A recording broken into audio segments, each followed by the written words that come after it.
కొంచెం ట్రగుల్ జరిగింది అన్నట్టు. అది జరుగుతున్న క్రమంలో వాళ్ళు మా మీద కేసులు కేసులు పెడితే పోలీసు వాళ్ళు వచ్చుడు, మమ్మలను పట్టుకపోవడు, పోలీస్ స్టేషన్లో వేసుడు, మళ్ళీ మళ్ళీ వచ్చినాక మళ్ళీ వచ్చుడు, ఇట్లా ఇట్లా ఇట్లా ఇట్లా ఇట్లా ఇక పూర్తి కాలం పార్టీలో పోయే టైం వచ్చింది మాకు. ఇక ఇంటికాడ ఉండలేని పరిస్థితి, పోలీసు వాళ్ళు ఉండనీయకపోవడం, అట్లా మా ఇల్లు కూలగొట్టారు. దాదాపు మేము మా ఇల్లు మొత్తం ఊరోళ్ళతోటి కూలగొట్టి ఇవన్నీ చేసేవారికల్లా ఇక మనసు ఇక సెన్సర్ వెళ్ళింది. ఎందుకంటే ఇక్కడనే ఇవన్నీ జరుగుతున్నాయి, మనం ఇవన్నీ ఉండంగా చూద్దాం మన ఇళ్ళే కూలగొడుతున్నారు కాబట్టి ఇక మనం ఉంటే బాగుండదని చెప్పి అప్పుడు 90 మధ్యలో నేను పూర్తి అండర్ గ్రౌండ్కి వెళ్ళిపోయినా. ఓకే అన్న, మీరు చెప్పండి, మీరు కుటుంబ నేపథ్యం ఎలాంటి పరిస్థితుల్లో అప్పుడు మీరు వెళ్ళాల్సి వచ్చింది? అయితే అన్న, మేము 90లో చెన్నారెడ్డి గవర్నమెంట్ వచ్చినప్పుడు లీగల్ పీరియడ్ వచ్చిన తర్వాత అప్పుడు వరంగల్ మహాసభ జరుగుతుంది, రైతుకుల్ మహాసభ 90లో. అప్పుడు 10th అయిపోయింది, అప్పుడు 90లో 10th అయిపోయింది. అప్పుడు అంతకంటే ముందు ఈ ప్రాంతంలో ఆర్ఎస్యు పేరు మీద జరుగుతున్న స్టూడెంట్ ఉద్యమాలు, తర్వాత గ్రామీణ ప్రాంతంలో జరుగుతున్నటువంటి పీపుల్స్ వార్ ఉద్యమాలు, ఇవన్నీ కూడా భూస్వామ్య విధానానికి వ్యతిరేకంగా సమాజంలో ఉన్నటువంటి బలహీన వర్గాలకు అండగా, బడుగులకు అండగా, ఎవరైతే అణచివేతకు గురవుతున్నారో అణచివేతకు గురవుతున్న ప్రజలకు అండగా జరుగుతున్నటువంటి పోరాటాలు, గ్రామాలలో ఉన్నటువంటి భూస్వాములకు వ్యతిరేకంగా జరుగుతున్నటువంటి ఉద్యమము, ఇదంతా కూడా మమ్మల్ని ఇన్స్పైర్ చేసినాయి.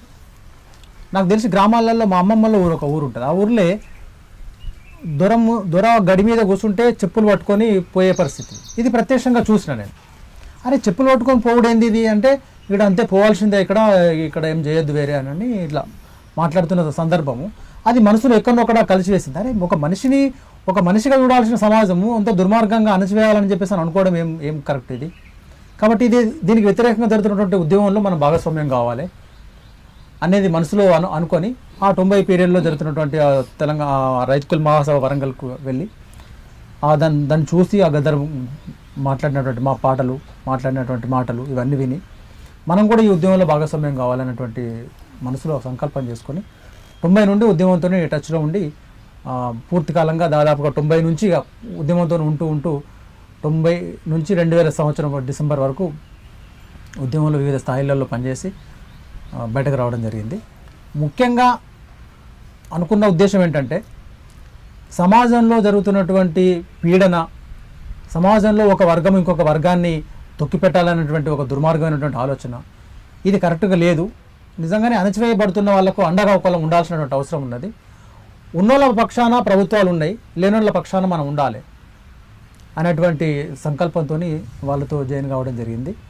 వాస్తవం కూడా కొంత సక్సెస్ అయినామని చెప్పేసి అనే సంతృప్తి కూడా ఉన్నది. ఏంటంటే అణచివేయబడుతున్నటువంటి వాళ్ళకు ఆయుధాలు అందించి వాళ్ళను ఒక మనుషులుగా తయారు చేసి, వాళ్ళు అప్పటిదానిక అసలు మేము మనుషులమైనా, మేము వాళ్ళకంటే కిందోళ్ళము, వాళ్ళకంటే తక్కువ వాళ్ళము, వాళ్ళకంటే కింద కూర్చోవాల్సిన వాళ్ళము అనేటువంటి భావాన్ని, అది కాదు మనం మనుషులము, మీరు మనుషులుగా ఆలోచించండి, మీరు కూడా ప్రశ్నించండి, మీరు కూడా మనుషులమే, మనం కూడా ఈ సమాజంలో తప్పకుండా మనం వాళ్ళతో సమానంగా ఉండాల్సిందే అనే దాన్ని గ్రామీణ స్థాయి నుంచి దాదాపుగా విద్యార్థుల నుంచి ఇదంతా కూడా ప్రచారం చేసి, ఆయా గ్రామాలలో సంఘాలు ఏర్పాటు చేసి ప్రజలను చైతన్యం చేసి, తిరుగుబాటు, మీరు వెట్టి చాకిరీలు చేయొద్దు, మీరు అవమానానికి గురి కావద్దు, మీరు కూడా మనుషులే, మనందరం కూడా మనుషులమే, తప్పకుండా మనం వీటన్నిటిని ఎదుర్కోవాలి, వీటిని వ్యతిరేకంగా నిలబడాలి, ఉద్యమాలు చేయాలి, మీరు అంతా మాకు సపోర్ట్ చేయాలని చెప్పేసి అంటే నా గ్రామాలలో అందరూ కూడా ఆ టైంలో అనేక అవమానాలు. నాకు తెలిసి నిజామాబాద్ జిల్లాలో ఇంకొక సమస్య తీవ్రంగా ఇప్పటిదాకా కూడా దాదాపుగా నాకు తెలిసిన ఔషధీలు ఇప్పటిదాకా కూడా ఉండొచ్చు. ఇంకా 2 క్లాసుల పద్ధతి, హోటళ్లలో 2 క్లాసులు ఉంటాయి. ఒక క్లాసు ఎస్సీ కులపుళ్ళు వచ్చి కింది కులాలు వచ్చి చాయ్ తాగిపోతే వాళ్ళే కడుక్కొని వాళ్ళే అక్కడ పెట్టుకొని పోలే, మళ్ళీ రేపు వస్తే అరే నీ గ్లాసు నువ్వే పెట్టుకోరా అనేటువంటి ఒక ఇది చాలా అవమానకరమైనటువంటి ఒక పరిస్థితి. దీన్ని బ్రేక్ చేయాలి. ఇట్లాంటివి కూడా ఒక ఆత్మగౌరవానికి సంబంధించిన సమస్య. అట్లాంటి వాటి వల్ల కూడా చాలామంది యువకులు, చాలామంది ప్రజలు అనేక రకాల అవమానాలకు తెలంగాణలో మీకు తెలుసు. దాదాపుగా ఇక్కడ మీ ప్రయాణం సాగే ముందు ఒకసారి అక్క కూడా పరిచయం చేస్తాం. అక్క మీరు చెప్పండి అక్క, మీరు ఎందుకు ఉద్యమం వైపు అడుగులేశారు? మాది కామారెడ్డి దగ్గర మర్కలని గ్రామం. అయితే అక్కడ పాటలు, మేము చిన్న పిల్లలు అయినా, నేను 14 ఏళ్ళు ఉంటావచ్చు అంతే, చిన్న ఏజ్లోనే పోయినాం పాటలోకి. అలా పాటలు, అలా మాటలు, మా ఇంటి పక్క ఇంటికి అద్దరుకే వీటితో నేను ఆకర్షితురాలనై ఉద్యమంలో పోవాలనుకొని డిసైడ్ అయినాం. అయితే ఒకటి ఏంటంటే వచ్చినప్పుడు అలా పాటలు మాటలు వినుకుంటా నేను కూడా ఒక 2 సంవత్సరాలు కరపత్రాలు వేసుడు, గోడకు మబ్బులు లేచి రాత్రి లేచి, తర్వాత ఈ స్వతంత్ర దినం వచ్చిందని అంటే దానికి వ్యతిరేకంగా బ్లాక్ జెండాలు ఎగిరేయడం, బీడీ కంపెనీలలో మనకు ఇట్లా ఈ బీడీ కార్మికుల్ని ఏ రకంగా దోసుకుంటుండ్రు అనేది వాళ్ళు చెప్పిన దాన్ని బట్టి అర్థం చేయిస్తూ ఒక 2 years ఇంటికాడ వేసి తర్వాత లోపలికి వెళ్ళిపోయాను. అంటే లోపలికి వెళ్ళేంత పరిణామాలు ఏమైనా ఎదురయ్యా మీకు? అట్లని ఏం కాదు కానీ అంతే, ఇక ఉద్యమంలో మనం కూడా భాగస్వామ్యం కావాలి, మనం జనం కోసం ఏదో ఒకటి చేయాలి అనే ఒక ఆలోచన అంతే. అక్క మీరు లోపలికి వెళ్ళేసరికి పార్టీలో అప్పుడు ఒక నిర్ణయం ఉంది, చిన్నపిల్లలకు తీసుకోకూడదు అనే, అది మీకు ఏమైనా ఇబ్బంది అయిందా? అట్లా ఏం లేదన్న, మరి అట్లాంటి ఇబ్బంది అయితే ఏం కాలేదు.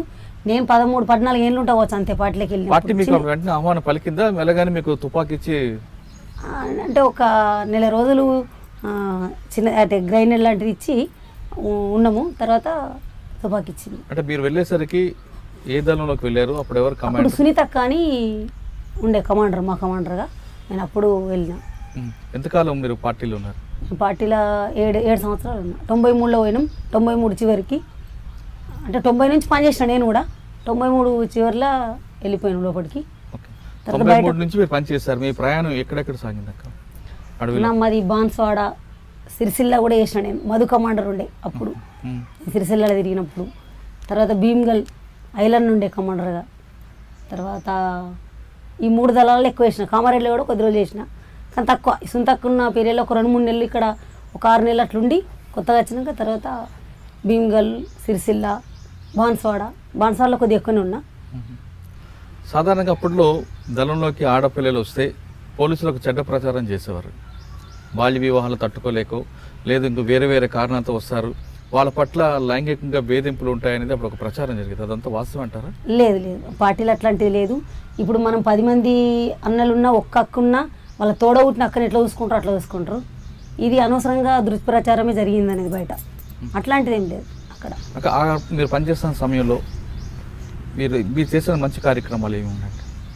మంచి కార్యక్రమాలు అంటే ఈ జనాలను బాగా గుర్తుండిపోయింది. ఒక గ్రామాన్ని తీసుకుని అక్కడ రాజకీయ చైతన్యం చేయడమా, లేదా ప్రజల్లో మార్పు తీసుకురావడానికి వాళ్ళకి ఉత్తేజపరచడమా, పాటలు పాడడమా?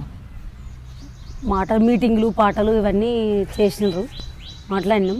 అయితే జనాన్ని ఏదున్నా ఇప్పుడు ఈ దోపిడీకి అణచివేతకు గురవుతున్నటువంటి జనాన్ని మన మాటల ద్వారా అంటే ఏ రకంగా గవర్నమెంట్ మనలా ఇది చేస్తుంది అనేది చెప్పుకుంటూ వాళ్ళను జనాల్ని కూడా ఆ విషయాన్ని అర్థం చేయించుడు అక్కడ జరుగుతున్నటువంటి సంఘటన. ఆడపిల్లలు అంత బరువు మోసుకొని పైకి వెళ్ళడం, నడవడం అనేది చాలా కష్టమైన పని. మీరు ఎలా భరించారు? మాకు అట్లేమనిపించలేదు, వెళ్తుంటివి. కనీసం ఒక మనిషి కూడా 20 కిలోలు కంపల్సరీ ఉంటుంది, వెళ్తుంటివి. ఏదైనా హెల్ప్ అన్నలు తీసుకుందరు, ఏదైనా ఇబ్బంది అయితే, ఏదైనా ప్రాబ్లమ్స్ ఉన్నప్పుడు కూడా వీళ్ళు అన్నలు సంతానంలాగా. మీరున్న కాలంలో మీకు దాడులు, ప్రతిదాడులు, శత్రువులు రావడం పోవడం అన్నీ మీకు సర్వసాధారణం. అర్ధరాత్రి అపరాత్రి ఉండదు. అటువంటి దాడులు ఎన్ని ఎదుర్కొన్నారు? మీరేమైనా ఆపరేషన్లో పాల్గొన్నారా? పాల్గొన్నాం. 1-2 సంఘటనలలో, 2-3 సంఘటనల్లో పాల్గొన్నాం. ఒకటి మీకు గుర్తుంది ఏమైనా చెప్పగలరా? ఈమెకు బుల్లెట్ తగిలిందన్న, అది చెప్పండి. అక్కడ 1-2 మేము వాటర్ తీసుకొస్తామని వెళ్ళాం. ఊరి పేరు తీసుకొస్తలేదు. అక్కడ ఐలాండ్ అందరం ఉన్నాం. అక్కడ అజయన్న ఇట్లా అందరూ ఉన్నారు. ఒక 2 దళాలు కలిసినాయి అన్నట్టు. బాన్స్వాడలను ఈ సిరిసిల్ల భీమ్గల్లో కలిసినాం మేము. అక్కడ ఒక మీటింగ్ అంటే అందరం కలిసినప్పుడు ఉద్యమాన్ని ఇంకెంత ముందుకు తీసుకుపోవాలని ఒక మీటింగ్లు ఏర్పాటు చేసుకుంటాం, మాట్లాడుకుంటాం. ఆ టైంలో ఒకటి జరిగింది. దగ్గర దాకా వాటర్ తీసుకొస్తామని పోయినాం. నేను ఇంకొక 3 సభ్యులం పోయినాం. అక్కడ పోలీసు వాళ్ళు ఉన్నారు. అంటే వాళ్ళు ఇక మేము ఫాస్ట్గా వెనకకి వచ్చేసి, ఎందుకంటే మేము తక్కువ ఉన్న వాళ్ళు ఎక్కువ ఉన్నారు కాబట్టి మనల్ని రక్షించుకోవడం కోసం మేము ఫాస్ట్గా వెనకకి వచ్చేసి మా వాళ్ళకి చెప్తే ఫైరింగ్ చేసుకుంటా వెళ్ళిపోయినాం అక్కడ నుంచి. మీకు తగిలిందా? అక్కడ తగలలేదు నాకు. అయితే ఒక తండాల చెద్మల్ తండా అని ఉంటుంది ఒకటి. అయితే ఈ కానిస్టేబుల్ లంబడోళ్ళ అయిన కానిస్టేబుల్ ఉన్నాడు అందులో. ఆయన పోలీస్ ఇన్ఫార్మర్గా మారిండు అనేది పక్క మాకు తెలుసు అన్నట్టు. అయితే ఒక పండగ చేస్తారు లంబడోళ్ళు. ఆ పండగ సమయంలో ఆయన వస్తాడు అక్కడికి ఖచ్చితంగా. ఆయన మా భయానికి వస్తలేడు, మేము పట్టుకుంటామని. ఆ రోజు వస్తాడని మాకు తెలిసి మేము వెళ్ళామన్నట్టు అందరం దళమంతా. అప్పుడు అజయ్ అన్న కమాండర్ ఉన్నాడు. వెళ్ళే వరకు ఏమైందంటే వాళ్ళకి అర్థమైంది మేము వచ్చేది. వాళ్ళు మా మీదకి దాడి చేసిర్రు. ఏది పెద్ద పెద్ద కొట్టముకున్న కట్టెలు తీసుకొని దాడి చేస్తే మా సభ్యులు ఏం చేశారు, ఫైరింగ్ స్టార్ట్ చేశారు. ఆ ఫైరింగ్లో నేను మా కమాండర్కి నేను గార్డును, అంటే ఆ కమాండర్ని రక్షించుకోవాలి, అవును. అంటే గార్డును కాబట్టి మా కమాండర్ అక్కడ ఉండి ఇట్లా తీసుకొస్తాను పోతే మా వాళ్ళు కొట్టిన తూటనే నాకు పడ్డది. అంటే వాళ్ళు కూడా పోలీసు వాళ్ళు కూడా మన ఆయన దగ్గర కూడా తుపాకీ ఉంది, ఆయన కొట్టిండు, రాళ్ళతో కొట్టిర్రు, చాలానే ఇబ్బంది పెట్టారు. దళాన్ని బాగా ఇబ్బంది అయింది. అప్పుడు నడవగా ఈ నుంచి కొద్ది దూరం నడిచినామంతే తీసుకెళ్ళారు వాళ్ళు. కొంత దూరం కొంత ప్రయాణంలో మీరు చేసిన దాడులు ఏమున్నాయా? పోలీస్ స్టేషన్ మీద కానీ ప్రజాప్రతినిధి మీద కానీ రాజకీయ నాయకుల మీద కానీ శత్రువుల మీద కానీ? చాలా మంది రాజకీయ నాయకులని ఈ సర్పంచ్లని ఊళ్ళో కరెక్ట్ చేయకపోతే చంపిన సంఘటనలు కూడా ఉన్నాయి. మీరు చేసింది ఏమన్నా స్వయంగా ఉంది గుర్తుంటే చెప్పండి, మీకు ఇబ్బంది లేకపోతే. అట్లాంటి ఇబ్బంది ఏం లేదు. మా ఊరి దగ్గరనే అది ఎక్స్ రోడ్ ఉంటుంది ఒకటి, పద్మాజీవాడ అని. అయితే అక్కడ సర్పంచ్ని వస్తాడు హెచ్చరించినాం చెప్పినా కానీ ఆయన వినలేడు. దాంతో మేము అక్కడ చంపడం జరిగింది. స్వయంగా నేనే చంపిన సర్పంచ్ని. చాలా ఊళ్ళలో దేశశుద్ధి కూడా చేసినాం, అంటే చెప్తినకపోతే మాతోనే కొట్టిద్దరు. ఎందుకంటే అక్కలు కొట్టరు, అక్కలు ఏం చేయలేరు అని ఇట్లా ఉంటుంది కదా బయట, పట్టిన పోయిరు ఇట్లా అట్లా అని. అట్లాంటిది ఏం లేకుండా మాతోనే ఏదైనా ఉంటే చేపిద్దరు వీళ్ళు. వాటి నిర్ణయాలు తీసుకొని ఒకసారి మీ దైనందిక కార్యక్రమం ఏ విధంగా జరుగుతుంది? రోజు దినచర్య పొద్దున లేవగానే గ్రౌండ్కి వెళ్ళాలి కంపల్సరీ. నువ్వు ఎక్కడన్నా నుండు గింత జాగాలైనా సరే ఇదే గ్రౌండ్గా మనం నిలబడ్డ కానే చేయొచ్చు ఎక్సర్సైజు. ఆ ఎక్సర్సైజ్ చేయడం, గ్రౌండ్ ఉంటే గ్రౌండ్లో చేస్తాం, గ్రౌండ్ లేకపోతే నిలబడ్డ కాడ ఒకళ్ళు షెల్టర్ తీసుకొని షెల్టర్లు ఉన్నా కానీ ఎక్సర్సైజ్ అనేది కంపల్సరీ ఉంటుంది. దాదాపు ఎక్సర్సైజ్ చేయడం అనేది ఉంటుంది. దాని తర్వాత ఏదైనా టిఫిన్ ఉంటే తినడం, టిఫిన్ లేకపోతే అంబలు చేసుకొని తాగడం, లేకుంటే టీ పెట్టుకొని అందులో ఏదో ఒకటి బిస్కెట్ల పొడలు అట్లాంటివి తినడం, ఇట్లాంటివి ఉంటుంది. పొద్దున మధ్యాహ్నం ఇక మన ప్రయాణం ఉంటేనేమో ప్రయాణం చేస్తాం, ప్రయాణం లేకపోతే ఆగేది ఉంటే పుస్తకాలు పట్టుకొని చదువుకోవాలి కంపల్సరీ, ఖచ్చితంగా ఉంటుంది అన్నట్టు. ఇక అలా చదువుకున్నాడు అనేది. ఏదైనా డౌట్స్ ఉంటే మనకంటే ఎక్కువ తెలిసిన వాళ్ళు ఉంటారు కదా, వాళ్ళని వెళ్ళి తెలుసుకోవడం. తర్వాత 1 గంట అట్లా 2 గంటలు ఏమన్నా అవకాశం ఉంటే అట్లా తిరుగుతారు. ఏమన్నా నైట్ నిద్ర లేకపోతే నడిస్తే, లేకుంటే చదువుకోవడమే ఎక్కువ శాతం. చదువుకున్న దాని మీద డిక్టేషన్ అని ఉంటుంది, అంటే తప్పులు ఒప్పులు ఏం రాస్తున్నాం, ఏం నేర్చుకుంటున్నాం అనేది. లేదనంటే ఒక మార్క్స్ ఉద్యమాన్ని ఇంకా ముందు తీసుకుపోవడం కోసం ఏ పాఠాలు నేర్చుకుంటే బాగుంటుంది అనేది కూర్చునబెట్టి 5-6 ఉంటే కూర్చునబెట్టి చెప్పడం జరుగుతుంది. సాయంత్రం ఎక్కువ శాతం నడకనే ఉంటుంది ఎక్కువ. ఒక్కసారి అనిపించిందా ఎందుకురా ఈ మోయడం, ఎందుకురా కష్టం? ఒక్క క్షణం కూడా అనిపించలేదా అట్లా? ఒక్క క్షణం కూడా అసలు అట్లా అనిపించలేదు. ఇప్పుడు మరి మీ ఇద్దరి మధ్యన ఆయన పెళ్లి చేసుకోవాలని అన్నకి ఎప్పుడు అనిపించింది? అది బాగా క్రామనే కదా. ఇక అది తర్వాత మస్తు రోజులకు అంటే ఉద్యమంలో ఉన్నప్పుడే పెళ్లి చేసుకున్నారు. అంటే మీ ఇద్దరు ఎక్కడ కలిసారు? కామారెడ్డి భీమ్గల్ అంతా కలిసే ఉంటాం కదా. ఎప్పుడెప్పుడు నెలకు ఒకసారి అట్లా అన్ని దళాలు దాదాపు కలుస్తాయి. ఎందుకంటే రాష్ట్ర కమిటీ నుంచి కేంద్ర కమిటీ నుంచి మాకు వస్తాయి అన్నట్టు, ఏ పనులు చేయాలో ఎట్లా చేయాలో, ఎట్లా ఉద్యమాన్ని ముందు తీసుకుపోవాలనేది కార్యక్రమం ఉంటుంది కదా. ఆ కార్యక్రమం కోసం కంపల్సరీ కలుస్తాం, మీటింగ్లు పెట్టుకుంటాం.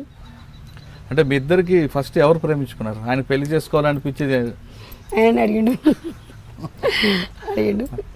మిమ్మల్ని అడిగారా? అవును. ఏమని? నేను పెళ్లి చేసుకోవాలనుకుంటున్నా అన్నాడు. సరే కొద్ది రోజు ఒక 2 days టైం తీసుకొని చెప్పిన. ఓకే అన్నాడు. ఏమని 2 రోజులు ఎందుకు ఆలోచించారు ఆయన గురించి?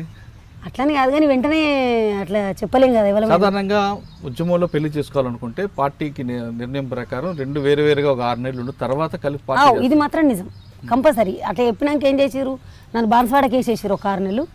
తర్వాత మళ్ళీ వచ్చినాక పెళ్లి. ఎక్కడ చేశారు పెళ్లి మీ ఇద్దరికి? భీమ్గల్ ఏరియా, రాత్నగర్ అని. అంటే ఆయన అడగగానే మీరు ఒప్పుకున్నారా? అట్లా నేను లేదు, ఒక 2 days ఆలోచించి చెప్తానన్నా అట్లా చెప్పిన. నేను అప్పుడు భీమ్గల్ దళ కమాండర్ ఆయన. ఎంతకాలం మీరు ఉన్నారు? మేము 7 సంవత్సరాలు ఉన్నాం లోపల. 7 సంవత్సరాలు తర్వాత మీరు ఎప్పుడు వచ్చారు? ఇంత పాటు వచ్చారు ముందు? ఒక్కసారి వచ్చింది. ఇక మీ టాపిక్ తీసుకుంటే సకినాల అంజయ్ అనగానే నిజామాబాద్ జిల్లాలో అప్పట్లో పోలీసులకి కొంచెం హడలు ఉండేది. ఎందుకంటే నిజామాబాద్లో అప్పట్లో నేను సిటీలో పనిచేసే టైంలో నిజామాబాద్లో 2 టౌన్ పోలీస్ స్టేషన్ బ్లాస్ట్కి పథకం, పక్కన వాటర్ ట్యాంక్. ఈ water tank police station blast అయితే వాటర్ ట్యాంక్ కూలిపోతుంది. మేము మేము కరెక్ట్గా కాపాడుకున్నాం కాబట్టి పోలీస్ స్టేషన్ బ్లాస్ట్ కాలేదు, మావోయిస్టులకి ఎదురు దెబ్బ, అప్పుడు పీపుల్స్ వార్కి ఎదురు దెబ్బ తగిలింది, లేదు అంటే వాటర్ ట్యాంక్ కూలిపోయి ఉంటే ప్రజలు చాలామంది నష్టపోతారు అనేది ఒక ఆర్టికల్ వచ్చింది. దాని మీద అప్పుడు అధికారులు మాట్లాడడం అంతా జరిగింది. అటువంటి సిచ్యువేషన్ ఉన్న సిటీలో ఒక ఆర్గనైజర్గా మీరు ఒక ప్యానిక్ క్రియేట్ చేసుకొచ్చారు. ఒకసారి మీరు మీ ప్రయాణం గురించి చెప్పండి. నేను నిజామాబాద్ టౌన్ ఆర్గనైజర్గా పనిచేస్తాను. ఫస్ట్ నుంచి అక్కడి నుంచి స్టార్ట్ అయ్యారా? దాదాపుగా నేను లోపలికి వెళ్ళిన తర్వాత ఇక నిజామాబాద్ టౌన్కి వెళ్ళాను. ఓకే. నిజామాబాద్ టౌన్లో పనిచేస్తున్న క్రమంలో అక్కడ సుధీర్ అని మాకు సిటీ ఆర్గనైజర్, అతను కూడా ఆర్గనైజర్ ఉండే. తను నేను ఇంకో మిత్రుడు తను వేరే దగ్గర ఎన్కౌంటర్లో చనిపోయాడు. సుధీర్ కూడా లోకల్ టౌన్లో ఎన్కౌంటర్లో చనిపోయాడు. కొంతకాలం నేను సిటీ ఆర్గనైజర్ పనిచేసిన తర్వాత ఆర్ఎస్యూలో పనిచేస్తుంటే, నేను ఆర్ఎస్యూ స్టేట్ కమిటీలో పనిచేసిన, ఆర్ఎస్యూ రాష్ట్ర కమిటీ సెక్రటరీగా పనిచేస్తాను నేను. అది తిరుపతి కొండలలో, రేణిగుంట కొండలలో ఒక పెద్ద కాన్ఫరెన్స్ జరిగింది, ఆర్ఎస్యూ 12వ మహాసభలు అని చెప్పేసి. ఒక 100 మంది సాయుధ నక్సలైట్ల మధ్యలో ఒక 50 మంది స్టూడెంట్స్ కలిసి ఒక మీటింగ్ ఏర్పాటు చేస్తున్నాం. అది రేణిగుంట కొండలు తిరుపతిలో. అది అప్పుడు ఉమ్మడి ఆంధ్రప్రదేశ్లో. నేను రాష్ట్ర కమిటీలో పనిచేసినట్టు ఆర్ఎస్సీలో. అది పనిచేస్తున్న క్రమంలో నిజామాబాద్లో నేను ఉంటున్నా అనేది బాగా స్ప్రెడ్ అయిపోయింది, బాగా లీక్ అయింది. పోలీస్కి నా మీద బాగా వాంటింగ్ స్టార్ట్ అయింది. వేట, ఇతను దొరకబట్టాలి అని. అది పార్టీ కూడా గుర్తించింది. అప్పుడు ఇతను అక్కడ ఉంటే ప్రమాదం ఎక్కువ ఉన్నదని చెప్పేసి నేను అడవిలోకి తీసుకొచ్చాను. అక్కడ నుండి అడవిలోకి వచ్చిన తర్వాత నేను సిర్నపల్లి ఏరియాలో కొంతకాలం పనిచేసిన, అక్కడ నుంచి బాన్స్వాడలో పనిచేసిన, ఎల్లారెడ్డిలో పనిచేసిన. అక్కడ నుండి వచ్చి భీమ్గల్ ఏరియా దళ నాయకునిగా నన్ను ప్రమోట్ చేసి భీమ్గల్లో ఉంచింది. అప్పుడు అంటే అడవిలో మీ ప్రయాణం ఎక్కడి నుంచి స్టార్ట్ అయింది? భీమ్గల్ నుండా? లేదు, సిరిసిల్లనే. మా ప్రాపర్ ఇక్కడే కాబట్టి ఇక్కడ నుండే స్టార్ట్ అయింది. ఇక్కడనే అడవి పదిరాని ఈ సిరిసిల్ల జిల్లాలో ఇప్పుడైతే, అప్పుడు ఉమ్మడి కరీంనగర్ జిల్లా, ఇప్పుడు సిరిసిల్ల జిల్లాలో నిజామాబాద్ ఆనుకొని ఉంటుంది. నిజామాబాద్ రేణిగుంటకు వెళ్ళారు? నేను వెళ్ళొచ్చిన నేను. అక్కడ యూజీలో ఉన్న టైంలో మీ ప్రయాణం ఎక్కడి నుంచి స్టార్ట్ అయిందా? ఇక్కడ నేను సిరిసిల్ల నుండే స్టార్ట్ అయ్యింది. ఎవరు మీకు అప్పుడు దళ కమాండర్? మాకు ఇక్కడ కమాండర్ కొట్టాల మోహన్ రెడ్డి ఎల్ఎస్ మధు అని చెప్పేసి. అంతకంటే ముందు చిన్న అని ఒక ఆయన ఈ లచ్చపేట అని ఇక్కడ ఆయన, తను. అంతకంటే ముందు దేవుని నర్సే అని చెప్పేసి ఇంకొక అతను. అంటే మీరు చిన్న నుంచి ప్రయాణం చేశారు? చిన్న బాగా మాకు దగ్గర, అప్పుడు ఒక కమాండర్ ఉండి అతను. అంతకంటే ముందు దేవుని నర్సే అని చెప్పేసి. ఫస్ట్ మీరు ప్రారంభమైన దళం ఇదని చిన్ననే అనుకుందాం. ఇక చిన్న కంటే ముందు దేవుని నర్సయ్యతో కూడా పరిచయం ఉంది, కానీ అప్పుడు నేను స్టూడెంట్ ఆర్గనైజేషన్లో సిరిసిల్లలో వెమ్లవాడలో చదువుకుంటున్నాను. అంటే మీ ప్రయాణంలో మీకు అంటే ప్రజలకి ఏం మంచి పని చేసాం అన్నది ఏం గుర్తు? అంటే నాకు తెలిసి మేము ఏ రోజు కూడా ప్రజలకు మంచి పనే చేసినాం. మాకు ఇప్పటిదాకా కూడా తృప్తి ఏమున్నదంటే, సార్ బయటకు వచ్చినాం అనేటువంటిది ఒకటి ఉంది తప్ప, ఉన్నన్ని రోజులు మాత్రం ప్రజల కోసం నిజాయితీగా, నిస్వార్థంగా, ఏ ఒక్క రోజు నాకు నేను బతకాలనేటువంటి ఆలోచనతో కాకుండా ప్రతిరోజు ప్రజల కోసం అంకితమై పనిచేసినాం. అది పూర్తిగా ఒక అంకిత భావంతో పనిచేసినాం. అది ప్రతి సందర్భంలో కనిపిస్తుంటుంది. నాకు తెలిసి ఆ ప్రాంతం అప్పుడు సిరిసిల్ల, ఉత్తర తెలంగాణలోనే నిజామాబాద్లో గ్రామరాజ్య కమిటీల నిర్మాణం జరిగింది.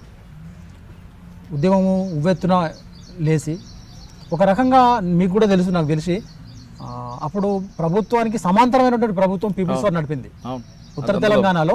అసలు ప్రభుత్వం కిందికుందా, పీపుల్స్ వార్ మీ పైకుందా అనేటువంటి ఒక చర్చ ఉండేటువంటి టైం అది. అంతా ఈ సమాంతరమైనటువంటి ఒక ప్రభుత్వాన్ని మేము గ్రామాలలో ఎస్టాబ్లిష్ చేసినాము.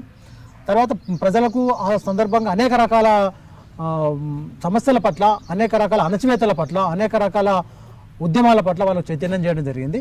అప్పుడు మొత్తం ఒక తెలంగాణలోనే కాకుండా నాకు తెలిసి భారతదేశంలో వ్యాప్తంగా కూడా అనేక రకాల ఉద్యమాలు, ఒక దిక్కు జాతుల ఉద్యమాలు, ఒక దిక్కు మనకు శ్రీలంకను చూసుకుంటే ఎల్టీటీ ఉద్యమము, మనకు జమ్మూ కాశ్మీర్లో చూసుకుంటే జేకేఎల్ఎఫ్ ఉద్యమము, అస్సాంలో చూసుకుంటే ఉల్పా ఉద్యమము, మనం ఈశాన్య భారతం పోతే నాగాలాండ్ ఎన్ఎస్సిఎన్ ఉద్యమము, పంజాబ్ పోతే బబ్బర్ ఖల్సా ఉద్యమం. ఇవన్నీ కూడా జాతుల పోరాటాలు ఒక దిక్కు, ఇంకొక వైపు కమ్యూనిస్టు ఉద్యమము ఉవ్వెత్తున భారతదేశంలో ఎగిసిపడుతున్నప్పుడు ప్రజలకు నిజంగానే మనకు ఇవ్వాలనో రేపు మనకు విప్లవం వస్తుంది అనేటువంటి ఒక పరిస్థితి. చార్మజుందారు ఆనాడు మాట్లాడినటువంటి మాట ప్రకారం భారతదేశం అంతా కూడా ఎండుగడ్డు పరుచుకొని ఉన్నది, మనం పుల్లబెట్టడమే ఆలస్యం, మనం విముక్తి కాబోతున్నాం అని చెప్పేసి. ఆనాటి సొంది ఉన్నటువంటి ఆ పరిస్థితులను కూడా ప్రజలను ఇంకా కొంచెం మేలుకొల్పి, ఇంకా కొంచెం ఉద్యమం వైపు నడిపించాలని చెప్పేసి ఇక్కడ స్థానికంగా ఉన్నటువంటి భూస్వాములకు వ్యతిరేకంగా వ్యతిరేకంగా పోరాటాలు చేస్తూ వాళ్ళ భూములను లాక్కొని ప్రజలకు పంపిణీ చేసినాం. అనేక గ్రామాలలో 100 ఎకరాలు. నాకు మీరు అడుగుతున్న ప్రకారంగా చాలా మంచి గుర్తుండిపోయేటువంటి సంఘటన మేము ఇల్లు మీద ఒక 200 మంది ప్రజల చేత దాడి చేసి, అప్పుడు తర్వాత స్పీకర్ అయ్యింది అతను, ఒక 200 మంది రైతులను పోగు చేసుకొని కరువు దాడి చేసి అతని ఇంట్లో ఏది ఉన్నది మొత్తం తీసుకొని వచ్చి ప్రజలకు పంపిణీ చేయడం జరిగింది. అది చరిత్రలో అంటే చాలామంది ప్రజలు ఇప్పుడు కూడా మమ్మల్ని యాద్ చేస్తుంటారు, అన్న మీరు ఉన్నప్పుడు ఇది జరిగింది, ఇది చేసినాం అన్న అని చెప్పేసి. అట్లా అనేక గ్రామాలలో భూస్వాములకు సంబంధించిన భూములను తీసుకొని పంపిణీ చేయడం జరిగింది. కొన్ని గ్రామాలలో నిజంగానే భూస్వాములుగా పేరుపడి భూములన్నీ కూడా ఆపివేయబడి సాగులోకి ఉండకుండా ఉంచిన తర్వాత నిజంగానే ఆర్థికంగా వాళ్ళు చితికిపోయిన పరిస్థితిలో కూడా కొంతమంది భూస్వాములను పిలిపించి కూడా మీకు కూడా మేము వ్యతిరేకం కాదు, మిమ్మల్ని కూడా మేము మరీ హీనంగా చూడబడడం న్యాయం కూడా కాదు, కాబట్టి మీరు కూడా కొంత భాగాన్ని తీసుకొని వ్యవసాయం కూడా చేసుకోండి అని చెప్పేసి ఒక మానవతా దృక్పథంతో కూడా అట్లాంటి కార్యక్రమాలు కూడా చేసినాం. బయట జరిగినటువంటి ప్రచారం ఏంది, నక్సలైట్ ఉద్యమం అని అంటే కేవలం ఒక దుర్మార్గమైనటువంటి ఉద్యమం అని చెప్పేసి ప్రభుత్వం ఎంతైతే చెప్పిందో అది కాదు అనేది నిరూపించుకోవడం కోసం కూడా అనేక గ్రామాలలో అట్లాంటి వాళ్ళని కూడా చేరదీసి వాళ్ళకున్న సమస్యలు కూడా విని అవి కూడా పరిష్కారం చేయడం కూడా జరిగింది. తర్వాత మాకు నిజామాబాద్లో నేను పనిచేసిన భీమగల్ ప్రాంతంలో గ్రామరాజ్య కమిటీల నిర్మాణం కూడా జరిగింది. గ్రామరాజ్య కమిటీలు అంటే డైరెక్ట్గా రాజ్యమే. ఇక అక్కడ ఆ గ్రామాలలో ఒక సొసైటీలు నిర్మాణం చేసినాం, తర్వాత న్యాయ కమిటీలు పెట్టినాం, తర్వాత వ్యవసాయ కమిటీలు పెట్టినాం, తర్వాత విద్యా కమిటీలు పెట్టినాం. ఇవన్నింటి ఆధ్వర్యంలో ఆయా గ్రామాలలో ఒక సమాంతరమైనటువంటి రాజ్యాన్ని నడిపించడం, అందులో చాలా నిజంగా ఒక తృప్తిని అనుభవించడం. అన్న మీ ప్రయాణంలో మీకు బాగా గుర్తుండిపోయిన మీరు చేసిన దాడి అవ్వచ్చు, లేదా ఆ శత్రు నుంచి దాడి కానీ తప్పించుకున్న సంఘటనలు కానీ మీరు చేసిన చాలా కనిపిస్తుంది నిజామాబాద్ టౌన్లో. అవునవును చేసిన. అసలు నిజామాబాద్ టౌన్లో 2 టౌన్ పోలీస్ స్టేషన్ బ్లాస్టింగ్ అనేది ఎందుకు ఆలోచన వచ్చింది? అప్పుడు శత్రువు దూకుడుగా గ్రామాలలోకి వచ్చి విచ్చలవిడిగా ఎన్కౌంటర్లు, అనేక మంది యూత్ని, ఇవాళ ఉన్న మా యూత్ నాయకుడు రేపటి వరకు చనిపోవడం, అట్లా అనేక గ్రామాలలో ప్రతిరోజు జరుగుతున్నది. దీన్ని పట్టణంలోనే పోయి మనం బ్రేక్ చేయాలి ఇది అని చెప్పేసి అని అప్పుడు మేమే కలిసి ప్లాన్ చేసినాం. అది అప్పుడు ఎస్పీ ఎవరండి? అప్పుడు పేల్చేద్దామని చెప్పేసి అని ప్లాన్ చేసినాము. ఆల్రెడీ రెక్కీ అయింది. రెక్కీకి పోయినటువంటి అతన్ని పోలీసు వాళ్ళు అక్కడ అనుమానాస్పదంగా తిరుగుతూ అతన్ని అరెస్ట్ చేయడం మూలంగా అది ఫెయిల్ అయింది. లేకపోతే దాదాపుగా దళాలన్నీ కూడా మేము నిజామాబాద్ దగ్గర దాకా వచ్చి రెడీ. మీ వ్యూహం ఏంటండి అక్కడ? ఏం లేదు, పోలీస్ స్టేషన్ బ్లాస్ట్ చేయాలి అంతే, వేరే ఏం లేదు అక్కడ. మీరు పోలీస్ స్టేషన్ బ్లాస్ట్ చేయాలి మీరు అనుకున్నారు. పక్కనే వాటర్ ట్యాంక్ ఉంది. ఒకవేళ పోలీస్ స్టేషన్ బ్లాస్ట్ జరిగితే వాటర్ ట్యాంక్ కూలిపోతే చుట్టుపక్కల ప్రజలందరికీ ఇబ్బంది అవుతుంది. మీరు పోరాటమే ప్రజల కోసం. మరి మీరు ప్రజలకి నష్టం చేకూర్చేవాళ్ళు అంటే ఒక్కొక్క సందర్భంలో మన ఉద్యమాన్ని కాపాడుకోవడం కోసం ఇక్కడ జరుగుతున్న వాళ్ళు కూడా అనేక మంది ప్రజలే వాళ్ళ నష్టం జరుగుతున్నది కదా. అట్లాంటప్పుడు ఒక 1000 మంది ప్రజలకు లాభం, ఒక మొరాలిటీ నిలబెట్టడం కోసం ఒక 10 మంది ప్రజలకు ఇబ్బంది జరిగితే కూడా దాన్ని బేస్ చేసుకుంటే ఏమవుతుంది, 1000 మంది ప్రజలను మనం మొరాలిటీ నిలబెట్టిన వాళ్ళం అవుతాం కదా. సరే తాత్కాలికంగా వాళ్ళకు ఒక నష్టం జరిగింది కావచ్చు, కానీ 1000 మంది ప్రజలకు ఇక్కడ ఒక ధైర్యాన్ని తీసుకురాగలిగినాం కదా. అది ఉద్యమ స్ఫూర్తి. ఒక్కొక్కసారి అట్లా ఆలోచిస్తాం కూడా మన వల్ల. మీకు ఒక విషయం చెప్తాం, ఒక్కొక్కసారి ఒక దాడిలో ఒక ఆయనను ముందుకు పంపిస్తాం. ఒకవేళ అతను మరి చనిపోతే ఎట్లా అంటే ఒక 10 మందిని కాపాడడం కోసం ఒకరిని చనిపోయినా కానీ ఆ బలి కావాల్సిందే ఇక. ఎందుకంటే ఒక 10 మంది ఉద్యమం నిలబడాలంటే ఒక్కొక్కసారి అది మీరు ఉద్యమం వీరులుగా మీరు చేసిన దానికి అర్థం ఉంది. ఇక్కడ అమాయక ప్రజలు చనిపోతారు. ఆ రోజు వాటర్ ట్యాంక్ కూలిపోయి ఉంటే కనీసం అక్కడ ఉన్న 20 మంది చనిపోయేవారు. దాంతోపాటు 200 మంది 300 మంది కుటుంబాలకి మంచినీరు దొరకని పరిస్థితి ఉంటుంది. అంటే వాస్తవంగా మీరు అన్నట్టు అట్లాంటిది ఒక్కొక్క సందర్భం జరుగుతుంటుంది. దాన్ని అయితే మేము మీరు పోలీస్ స్టేషన్ బ్లాస్ట్ చేయాలి, ఒక జనాల్లో మావోయిస్ట్ పీపుల్స్ వార్ పార్టీని ఉంది అనే విషయం చెప్పడానికి, ఉనికిని చాటుకోవడానికే చేశారన్నది లేదు. ఉనికిని చాటుకోవాల్సిన అవసరం లేదు. రోజు వచ్చి ఉనికిలే ఉంటే మీరు రోజు వచ్చి వాళ్ళే దాడులు చేయబట్టి మా మీద ఉనికి బ్రహ్మాండంగా ఉన్నది, కానీ బ్రేక్ చేయాలి. ఇది అన్ని పోలీసులో మొరాలిటీని దెబ్బతీయాలి. అలా వీళ్ళు ఇక్కడ దానికి మొరాలిటీ దెబ్బతీయాలంటే చాలా రకాలుగా మార్గాలు ఉన్నాయి కదా. కానీ ఏదో పట్టణంలో ఒక సెన్సేషన్ చేయాలని చెప్పేసి చేస్తే పోలీస్ ఇక్కడ దాకా కూడా రాగలుగుతున్నారు అని అంటే మనం పోవడానికి కొంచెం ధైర్యం తగ్గించాలని చెప్పేసి అన్నటువంటిది ఒక ప్రజల గురించి ఆలోచించాలి. అది ఉంది కాబట్టి దాన్ని కొంచెం 1-2 సార్లు ఆలోచన చేయడం జరిగింది. సరే అది రెక్కి అయిపోయిన తర్వాత మరి ఇంకా ఫైనల్ నిర్ణయం ఏం జరుగుతుండేమో కానీ మొత్తానికైతే ఆ నిర్ణయం జరిగిన మాట నిజం. ఓకే, దాని తర్వాత మీ దాడులు ఇంకెక్కడ జరిగాయి మీరు చేసినవి? మామూలుగా పోలీస్ స్టేషన్ల మీద అనేక దాడులు నిజామాబాద్లో చేసినాం మేము. బాన్స్వాడ పోలీస్ స్టేషన్ మీద దాడి, బాన్స్వాడ ఎల్లారెడ్డి మీద దాడి చేద్దామని చెప్పేసి అనుకున్నాం. ఎల్లారెడ్డి పోలీస్ స్టేషన్ మీద పోలీస్ దాడి జరిగింది. దాడికి పోయినాం, ఆల్రెడీ బాంబులు తీసుకుని అంతా రెడీ పోయినాము. కానీ అక్కడ మేము కరెక్ట్గా బాంబు పేల్చుదాం అనుకున్న 10 నిమిషాల ముందు సెంట్రీ పోస్ట్ ఓపెన్ అయింది. అక్కడ ఒకటి సంగోజ్పేటలో ఒక ఎన్కౌంటర్ జరిగింది. సంగోజ్పేట ఎన్కౌంటర్లో మా డీసీ మెంబరు వినోద్ తర్వాత కమాండర్ జనార్దన్ ఒక 6 సభ్యులంతా చనిపోయారు. ఆ ప్రాంతంలో ఉన్నటువంటి ప్రజలకు సరే ఎంతో కొంత మనం దానికి ఒక రిటాలియేషన్ ఉండాలి, తప్పకుండా తిరుగుబాటు చేయాలి అనే ఉద్దేశంతో పోలీస్ మొరాలిటీని కూడా మనం దెబ్బతీయాలనేటువంటి ఉద్దేశంతో ఆ బ్లాస్టింగ్ ప్లాన్ చేసినాము. మేము ఎప్పుడైతే బాంబు పేల్చుదాం అనుకున్న టైంలో 10 నిమిషాల ముందు అక్కడ సెంట్రీ పోస్ట్ ఓపెన్ చేసిండ్రు. బాంబు తీసుకొని ఎల్లారెడ్డి పోలీస్ స్టేషన్ ముందుకు మేము పోయినాము. వాళ్ళు ఎవరా పిల్లగా మీరు ఇటు వచ్చిండ్రు అని ఆ సెంట్రీ అనుడితోనే ఏం లేదు సార్, మేము తోపుడు బండి మీద తీసుకుపోయినాం, 4 గిర్రల బండి మీద బాంబు తీసుకుపోయినాం, దాన్ని పెట్టి పేల్చేద్దామని అనుకున్నాం. అది వాళ్ళు పోలీస్ అంతకంటే 10 నిమిషాల ముందో 15 నిమిషాల ముందో వాళ్ళు సెంట్రీ పోస్ట్ ఓపెన్ చేసిండ్రు. చేయకపోయి ఉంటే అది ఆ రోజు జరిగింది. సెంటర్ ఉంటే మీకు ఎందుకు భయం? అంటే మేము దాన్ని పెట్టుకోలేం కదా, దాన్ని చేయలేం. ఒక 10 నిమిషాల టైం ఇచ్చి ఉంటే అది జరిగేది, జరగలేదు. అది ఏ పిల్లగా అనగానే మీరు అక్కడ పిల్లలు వాస్తవంగా చిన్న పిల్లలు ఏం చేశారు? అది బయటకు తీసుకొచ్చి వేరే దగ్గర నిజాం సాగర్ గెస్ట్ హౌస్ వెళ్ళేసాం. పిలిచారా? నిజాం సాగర్, మీకు నిజాం సాగర్ ఐడియా ఉందా? నిజాం సాగర్లో ఒక నిజాం కట్టినటువంటి గెస్ట్ హౌస్ వెళ్ళేసినాం. ఆ బాంబు దాన్ని ఏం చేస్తామని చెప్పేసి తీసుకున్నాం. వాళ్ళకి చెప్పేస్తే వేరే పిల్లలు తీసుకుని పేల్చేసింది. అలాంటి పేల్చిన సంఘటనలు ఇంకేమి ఉన్నాయి? చాలా ఉన్నాయి. కుక్కోళ్ళు అనుకో, ఇక అవి డైలీ ఉన్నాయి.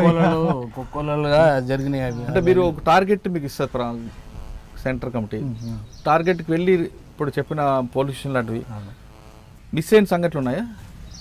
చాలాసార్లు. ఏది ఏదన్నా ఒక ఎస్ఐ చంపుతానని పోయి చంపేసి వచ్చిండు, కానీ ఆయన చచ్చిపోలేడు, ఇప్పటికి ఉన్నాడు. ఎవరైనా ఆ సంఘటన చెప్పండి ఒకసారి. పేరు చెప్పదులేండి. అదొక ఒక ఎస్ఐ మామూలుగా ఒక వాళ్ళ ఊర్లోకి వచ్చిందని తెలిసింది. కానీ పిస్టల్ ఉన్నది, ప్రస్తుతంలో పిస్టల్ తీసుకోవాలనేటువంటిది ఉద్దేశం. ఆయన స్కూటర్ మీద వస్తుంటే బండి ఆపోవే నువ్వు అని ఏదో లిఫ్ట్ అడిగినాము. అయితే ఆగిండు ఆయన, ఆయన షూట్ చేసి చనిపోలే. అతను 6 బుల్లెట్లు 7 బుల్లెట్లు కొట్టాం కానీ తను చనిపోలే. తర్వాత బతికిందని తెలిసింది. అతని దగ్గర ఉన్న పిస్టల్ తీసుకొచ్చింది. తర్వాత మీకు ఎదురాడేనా? తెలియదు ఇక మళ్ళీ తను ఎక్కడ ఉన్నాడు అనేది తర్వాత తెలియదు. సరే, మీరు తప్పించుకున్న దాడులు ఏమిటండి? చాలా దాడులలో ఉన్నాము. సిర్నపల్లి ఎన్కౌంటర్ జరిగింది. సిర్నపల్లి పెద్ద ఎన్కౌంటర్. అప్పుడు సిర్నపల్లి ఎన్కౌంటర్లో సరిత అని చెప్పేసి అసలు ఎన్కౌంటర్ ఎలా జరిగింది చెప్పండి. ఇప్పటికీ అది మిస్టరీగా కనిపిస్తుంది. సిర్నపల్లి ఎన్కౌంటర్ అంటే మేము అప్పుడు తెలంగాణ ఉద్యమం సంబంధించిన డాక్యుమెంట్ వచ్చింది. తెలంగాణ డాక్యుమెంట్, తెలంగాణ జనసభ అని అప్పుడు ఫామ్ చేసినాము. తెలంగాణ జనసభ పెట్టిన తర్వాత తెలంగాణ ప్రజలకు మనం దీన్ని ఎడ్యుకేట్ చేయాలి, తెలంగాణను నిజంగానే ఆంధ్ర నుంచి వేరు చేసుకోవాలన్నటువంటి ఒక భావంతో తెలంగాణ జనసభను పార్టీ ఫామ్ చేసింది. వాస్తవంగా టీఆర్ఎస్ కంటే ముందు నాకు తెలిసి తెలంగాణ ఉద్యమం స్టార్ట్ చేసింది మావోయిస్ట్ పార్టీ. జనసభ పెట్టిన తర్వాత దీనికి సంబంధించిన క్యాడర్కి ఎడ్యుకేషన్ కావాలనే ఉద్దేశంతో తెలంగాణ డాక్యుమెంట్ ఒకటి వచ్చింది. ఆ డాక్యుమెంట్ మీద క్లాసులు నిజామాబాద్ జిల్లాలో సిర్నపల్లి ప్రాంతంలో పెట్టుకున్నాం. ఒక 5-6 దళాలు ఒక దగ్గర వచ్చి క్లాసులు నిర్వహించారు దాని మీద. ఆ క్లాసుల సందర్భంగా మేము ఒక జనరేటర్ పెట్టుకున్నాం. ఏది ఒక 100 మంది ఉన్నాము అంటే 100 మందికి సరిపోను నీళ్లు, 100 మందికి సరిపోను వెలుతురు, 100 మందికి సరిపోను కోటలో పెట్టుకున్నారు. పెట్టుకున్నాం అక్కడ సిర్నపల్లి కోట, అడవిలో పెద్ద అడవిలో జనరేటర్, ఒక పెద్ద గుంత తీసి గుంతలో జనరేటర్ పెట్టుకొని వాటర్ సప్లై కానీ మాకు అవసరాలన్నీ, నీళ్లు 100 మంది భోజనం చేయాలంటే కడుక్కోవడానికి, స్నానాలు చేయడానికి, బట్టలు వేయడానికి అంత ఉండాలి కదా. ఆ జనరేటర్ పెట్టుకొని అదంతా నడిపిస్తున్నాం 100 మంది సభ్యులతోని. రాత్రి అది మేము ఒక దగ్గర 20 రోజులు ఒకరి దగ్గర ఉన్నాం. అది శత్రువుకు తెలిసింది. ఎట్లా నేసి దీని మీద దాడి చేద్దామని వాళ్ళు వచ్చినట్టున్నారు. మాకు అర్థమవుతుంది మనం ఇక్కడ ఉన్న విషయం బయటకు తెలుస్తున్నది అనేది నాయకత్వానికి అర్థమవుతుంది. కొంచెం మనం మారితే బాగుండు, ఇవాళ రేపు మారాలి అని అనుకుంటున్నాము. ఈ లోపు కొంచెం క్యాంప్లో అలజడి స్టార్ట్ అయింది. ఏదైనా జరుగుతుంది ఇవాళ రేపట్లా మనం అనుకుంటున్నాము. పొద్దున లేవగానే మేము అందరం టిఫిన్ చేస్తున్నాము. ఆల్రెడీ పోలీస్ దాడి స్టార్ట్ అయింది. అప్పుడు ఎవరు ఎస్పీ? అప్పుడు ఎస్పీ దాని నుంచి ఎలా తప్పించుకున్నారు? మరి 100 మంది ఉన్నాం మేము. అందులో అందరం ఫైరింగ్ చేసినాం మేము. వాళ్ళు పోలీసు ఆగిండ్రు, పోలీసు వాళ్ళు ఆగిండ్రు, మీదికి రాలి. ఎందుకంటే పెద్ద క్యాంపు కదా, పెద్ద మొత్తంలో మేము సంఖ్య ఉన్నది కాబట్టి వాళ్ళకి తెలుసు ఇంతమంది సంఖ్య ఉన్నప్పుడు ఇబ్బంది అవుతుందని. మళ్ళీ ఇంకోటి ఏంటంటే అలా మేము మొదలు తేరుకున్నాం, శత్రువుని మేము ఐడెంటిఫై చేసినాం. వాళ్ళు వచ్చిన డే టైం కదా, నైట్ అంటే ఇబ్బంది అవుతుండే. అందులో మీరు చేసిన బ్లాస్ట్లో ఉన్నాయేమన్నా పోలీసుల మీద దాడులు? ఉన్నాయి పోలీస్ దాడులు కూడా. బాగా గుర్తుండిపోయి సంఘటన? అది 95 ఎలక్షన్ అప్పుడు భీమ్గల్ దగ్గర ఒకటి కొత్తపల్లి అన్న ఊరు ఉంది. వాళ్ళు పోలీసులు నడుచుకుంటూ వస్తున్నారు, వాళ్ళ మీద మేము క్లెమర్ మైన్స్తో దాడి చేసినాం. దాడిలో వాళ్ళు తర్వాత వాళ్ళు ఫైరింగ్ చేసినారు, మేము ఫైరింగ్ చేసినాం. వాళ్ళకి ఏం కాలే, పోలీసులో కూడా ఏం కాలే. అప్పట్లో ఒక ప్రశ్న వచ్చిందండి, ఎల్టీటీ నుంచి ఆయుధాలు సప్లై అవుతున్నది వాస్తవా? ఎల్టీటీ నుండి సప్లై అట్లేం లేదు, అంతేం లేదు. కానీ మొత్తానికైతే ఎల్టీటీ ఉద్యమాన్ని మనస్ఫూర్తిగా మేము సపోర్ట్ చేసినాం. ఎల్టీటీ ఉద్యమాన్ని అంత ఏం లేదు. ఎల్టీటీ ఉద్యమాన్ని పీపుల్స్ పవర్ ఉద్యమం చాలా బ్రహ్మాండంగా సపోర్ట్ చేసింది. వాళ్ళు చేస్తున్నటువంటి న్యాయమైన పోరాటం అది. అక్కడ తమిళులకు సింహాలీలకు మధ్య జరుగుతున్నటువంటి ఏదైతే తిరుగుబాటు ఉందో, తమిళులు చేస్తున్నటువంటి పోరాటం న్యాయమైన పోరాటం, ప్రభాకరన్ చేస్తున్నటువంటి పోరాటం చాలా న్యాయంగా జరుగుతున్నది. దానికి మనం సపోర్ట్ చేయాలి. అట్లా మన దేశంలో జరిగినటువంటి అనేక జాతుల పోరాటాలు కూడా పీపుల్స్ పవర్ ఉద్యమం సపోర్ట్ చేసింది. పంజాబ్లో బబ్బర్ ఖల్సా ఉద్యమం బియాన్ సింగ్ని చంపేసినప్పుడు బబ్బర్ ఖల్సాకు జయజయలు చెప్తూ మనం ఇక్కడ గ్రామాలలో ఊరేగింపులు చేసినాం, గ్రామాలలో పోస్టర్లు వేసినాం. అంటే ఆయా జాతులు జరుగుతున్నటువంటి అణచివేతకు వ్యతిరేకంగా పోరాడుతున్నటువంటి జాతులకు కమ్యూనిస్ట్ ఉద్యమంగా, మావోయిస్ట్ ఉద్యమంగా, నక్సలైట్ ఉద్యమంగా మనం వాటిని సపోర్ట్ చేయాలి. అది రేపు అవసరం కూడా ఉన్నది. ఎందుకంటే మావో చెప్పిన సూత్రం కూడా ఏంటంటే, మొత్తం ప్రపంచంలో జాతులు విముక్తిని కోరుకుంటున్నాయి, ప్రజలు విప్లవాన్ని కోరుకుంటున్నారు, దేశాలు స్వాతంత్రాన్ని కోరుకుంటున్నాయి. దేశాలు ఏదైతే ఇంకొక దేశం పీడన కింద నలిగిపోతున్నదో ఆ దేశాలు స్వాతంత్రాన్ని కోరుకున్నాయి. ఉదాహరణ, మనం బ్రిటిషోడు మనల్ని పరిపాలించిన దాన్ని మనం అప్పుడు ఏమనుకున్నాం, విముక్తిని కోరుకున్నాం.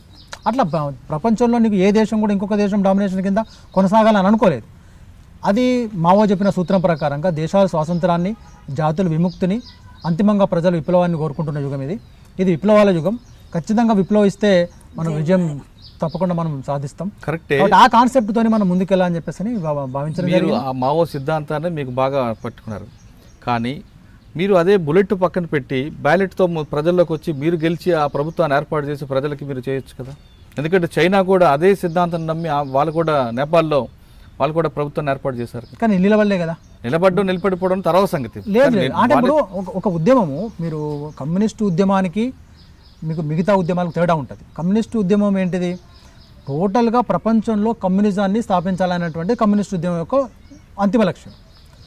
నిజంగా ఒక దేశంలో కమ్యూనిస్టు ఉద్యమం స్టార్ట్ అయ్యి నిలబడితే పక్కన ఉన్నటువంటి మిగతా దేశాలన్నీ కూడా దీన్ని తప్పకుండా డెమాలిషన్ చేయడం కోసం ప్రయత్నం చేస్తాయి. అది చైనా లాంటి దేశంలో, మనకు రష్యా లాంటి దేశంలో అది ఆల్రెడీ కొనసాగింది. కమ్యూనిస్ట్ ఉద్యమం మనం మావోని మనం ఆదర్శంగా తీసుకున్నాం కాబట్టి నేపాల్లో జరిగిన సంఘటన మనం ఎందుకు తీసుకోకూడదు? లేదు, నేపాల్ ఉద్యమము ఎన్ని రోజులు నిలబడ్డది? నీకు ప్రచండ నాయకత్వంలో జరిగిన ఉద్యమము ఎన్ని రోజులు నిలబడ్డది? ప్రచండ వచ్చి ఎన్ని సంవత్సరాలు పరిపాలించగలిగిండు? తొక్కేసిండు కదా. ఇవాళ ప్రచండ ఎక్కడున్నాడు? కాబట్టి మేమేమంటామంటే, అంటే రాజకీయ ఎత్తుగోలు లేకపోవడం కూడా ప్రచండ ఉద్యమానికి లేదండి. నాకు తెలిసి అయితే, నాకున్న జ్ఞానం ప్రకారంగా నేనైతే ఏమనుకుంటున్నా అంటే, కమ్యూనిస్టు ఉద్యమాలని మిగతా దేశాలలో మన పక్క దేశాలన్నీ కూడా బూర్జువా రాజుల చేతిలో, బూర్జువాల చేతిలో మిగతా రాజ్యాలు ఉన్నప్పుడు ఒక దేశంలో సోషలిస్టు సమాజాన్ని నిర్మించుకోవడం సాధ్యమవుతుందేమో కానీ కమ్యూనిస్టు ఉద్యమం సాధ్యం కాదు. సార్, ఇప్పుడున్న పరిస్థితుల్లో తీసుకుంటే అప్పట్లో పీపుల్స్ వార్ తర్వాత మావోయిస్ట్ పార్టీకి మారింది. దీర్ఘకాల ఉద్యమం ద్వారా మనం సాధిద్దాం అనుకుంటున్నాం. ఇది జరిగే పని నాకు తెలిసి అయితే. ఇప్పుడు మీరు ఆలోచించండి ఒకసారి. మనం కొలిసి ఇది దీర్ఘకాలిక ఉద్యమము, దీనివల్ల నిజంగా సాధ్యమవుతుందా, గెలుస్తాం అనే దానికంటే పక్కకెడితే, ఎక్కడైతే అణచివేయబడుతున్న ప్రజలు ఉంటారో, ఎక్కడైతే అలగా జనం ఉంటారో, ఎక్కడైతే ప్రభుత్వాలకు పట్టని జనం ఉంటారో, వీళ్ళంతా కూడా తప్పకుండా తిరుగుబాటు చేయాల్సి వస్తుంది. అది దానికి నాయకత్వం నక్సలైట్ ఉద్యమం వహిస్తుందా, కమ్యూనిస్టులు వహిస్తారా, వహిస్తుందా, ఏం వహిస్తుందో మనం చెప్పలేము. కానీ అణచివేత ఉంటే ఆటోమేటిక్గా తిరుగుబాటు అయితే ఉంటుంది. కరెక్ట్. ఈ తిరుగుబాటు ఎప్పటిదాకా ఉంటుంది? అణచివేత ఉన్నన్ని రోజులు ఉంటుంది, అసమానతలు ఉన్నన్ని రోజులు ఉంటాయి. అసమానతలు రూపుమాపడం కోసం ప్రభుత్వాలు నడుము బిగించకపోతే ఉద్యమం మరో రూపంలో, తప్పకుండా మరో రూపంలో ఉద్యమం వచ్చే అవకాశం ఏ పార్టీ అయినా నాయకత్వం వహించవచ్చు. ఇవాళ మీరు చూడండి, నిన్న జరిగినటువంటి అగ్నిపథ్ సంబంధించిన ఉద్యమం ఉన్నదనుకోండి, ఎవరు నాయకత్వం వహించారు? అవసరం వచ్చింది ఎవరో ఒకరు నాయకత్వం వహించి చేసిండ్రు. ఇవాళ మీరు చూడండి, బాసరలా విద్యార్థులు చేస్తున్నారు. దానికి ఎవరు నాయకత్వం వహిస్తున్నారు? ఏ నక్సలైట్లు లేరు, ఏ రాడికల్ ఉద్యమం లేదు అక్కడ. ఎగ్జాంపుల్ అంటున్నా. అంటే ఎక్కడైతే ఇబ్బందులున్న ప్రజలు ఉంటారో, ఇబ్బందులు ఉన్నటువంటి సమాజం ఉంటుందో, ఆ సమాజం తప్పకుండా దానికి అంతకంటే మంచి సమాజం కోసం ప్రయత్నం చేస్తుంది. అంటే ఆ పరిస్థితి తీసుకురాకుండా ప్రభుత్వాలే ముందుకు రావాలి. ప్రభుత్వాలు తప్పకుండా ముందుకు రావాల్సిందే కదా. ఇప్పటిదాకా కూడా మీరు చూడండి, ఎక్కడైనా ప్రజాస్వామ్యం ఉన్నది, దేశంలో ప్రజాస్వామ్యం ఉన్నదని చెప్పేసి అంటారు, కానీ నిజంగా ప్రజాస్వామిక హక్కులు ఇవాళ ఎవరు అనుభవిస్తున్నారు? ప్రజాస్వామికంగా హక్కులు నిజంగా ఎవరు అనుభవిస్తున్నారు అంటే ప్రభుత్వంలో ఉన్నవాళ్ళు తప్ప ఇంకొకరు అనుభవించడానికి అవకాశమే లేదు. ఈవెన్ పక్క పార్టీ, అపోజిషన్ పార్టీ కూడా ప్రజాస్వామ్యం లేకుండా జరుగుతుంది. అది మనకు అనేక సందర్భాలలో ప్రస్ఫుటం అవుతున్నది. ఒక 2 టౌన్ పోలీస్ స్టేషన్ కాకుండా ఇంకేమైనా బ్లాస్ట్ చేద్దామని తెక్కి వేశారా? మాచారెడ్డి పోలీస్ స్టేషన్ కూడా అనుకున్నాము. అది ఏమైందంటే ఎడ్ల బండిని తీసుకొని ఎడ్ల బండి మీద బాంబు పెట్టి ఎడ్ల బండిని వదిలిపెట్టి బండి పోలీస్ స్టేషన్ దగ్గర కనుక రిమోట్తో వేల్చాలనేది ఒక ఆలోచన చేసినట్టు. కానీ ఈ పౌర హక్కులు, మానవ హక్కులు, ఈ పశువు సంబంధించినటువంటి వాళ్ళు వీళ్ళంతా మనల్ని వ్యతిరేకిస్తారు. ఇది ఆలోచన కరెక్ట్గా లేదు, దీన్ని విరమించుకోవాలని చెప్పేసి అట్లా అనుకుంటున్నాను. మీరు మీ ప్రయాణంలో మీకు బాగా నచ్చిన పోలీస్ ఆఫీసర్ ఎవరు, నచ్చని ఆఫీసర్ ఎవరు? అంటే అవతల మనకి పోలీస్ అనే వ్యక్తి శత్రువు అయినా వాళ్ళ కొన్ని కోణాలు కొంతమంది నచ్చుతుంటాయి. వ్యక్తిగతంగా వాళ్ళు శత్రువులు ఎట్లయితే వ్యక్తిగత కాదు, వ్యక్తిగతంగా అనట్లేదు. వాళ్ళు మీకు వర్గ శత్రువు పోలీసే కాదు, ప్రభుత్వం తరపున కాబట్టి. అంటే ఈ కొంత ఆఫీసర్ వల్ల మన ఉద్యమానికి నష్టం జరుగుతున్న ఆఫీసర్ ఎవరు? లేదు ఈ ఆఫీసర్ మంచివాడు, ప్రజలకు సేవ చేస్తున్నాడు అనుకున్న ఆఫీసర్ ఎవరు ఉన్నారు? లేదు ఈ ఆఫీసర్ బోటుగా ఎన్కౌంటర్లతోనే ప్రభుత్వం మన ఉద్యమాన్ని అనగదొక్కుతున్నాడు అనుకున్నారు? అట్లా అనాలిసిస్ ఎవరిని చేయలేదు. మేమున్న టైంలో దాదాపు ఏ పోలీస్ ఆఫీసర్ అయినా ఉద్యమాన్ని అగ్రెసివ్గానే అణచివేయాలనే ప్రయత్నం చేశారు తప్ప ఎవరు కూడా దీన్ని ఉపేక్షించే పరిస్థితులు అట్లా అనిపించింది. ఎందుకంటే ఆ టైం వస్తుంటుంది. అది అప్పుడు ఒకవేళ ఆఫీసర్కి మంచి ఆలోచన ఉండి ఉన్నా నీకు ప్రభుత్వం ఉండని. అంటే కొంతమంది ఆఫీసర్లు ఒక ఐడియాలజీగా కొట్టేవారండి.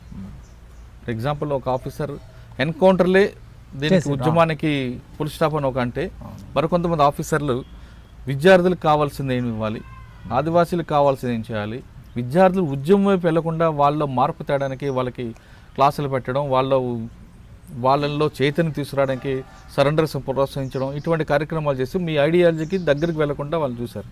ఆ విధంగా ఎదురైన ఆఫీసులు ఎవరున్నారా? ఇక్కడైతే నాకు తెలిసి ఇక్కడ కరీంనగర్లో నక్సలే ఏదైతే ఈ ఉద్యమాలను ఎన్కౌంటర్ల ద్వారానే అనే కాకుండా వీలైతే వాళ్ళను చైతన్యం పరిచి సరెండర్ చేసినటువంటి ప్రయత్నం కూడా చాలా సక్సెస్ అయింది. నిజామాబాద్లో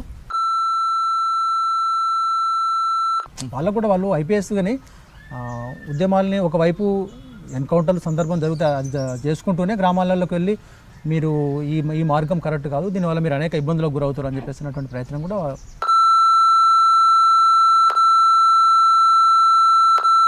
టైం మాకు బాగా దగ్గర కాదు. డైరెక్ట్గా వచ్చి ఎన్కౌంటర్ తలుపు తీసి ఎన్కౌంటర్ పట్టుకొచ్చి చంపేసి మీకు మదనపల్లి ఎన్కౌంటర్ కానీ, తిప్పపూర్ ఎన్కౌంటర్ కానీ రాత్రి పండుకుంటే ఇళ్ళకి వెళ్ళి తీసుకొచ్చి ఇంటి ముందు నిలబెట్టి కాల్ చేసిండ్రు కదా. అప్పుడు తర్వాత వచ్చిన ఆఫీసర్ తర్వాత కొంచెం అది కరెక్ట్గా లేదు, ఇంకొంచెం దాన్ని మార్చాలని చెప్పేసి ఉద్దేశంతో కొంచెం ఆగింది అప్పుడు. కానీ మీనా గారి టైంలో చాలా సీరియస్గా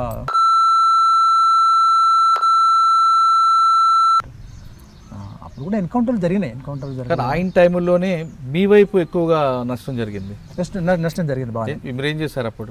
పెద్ద ఎన్కౌంటర్లన్నీ అప్పుడు జరిగినాయి. వచ్చిన తర్వాత పోలీసుల వైపు నుంచి కాకుండా నక్సల్స్ వైపు నుంచి ఎక్కువగా నష్టం జరిగింది.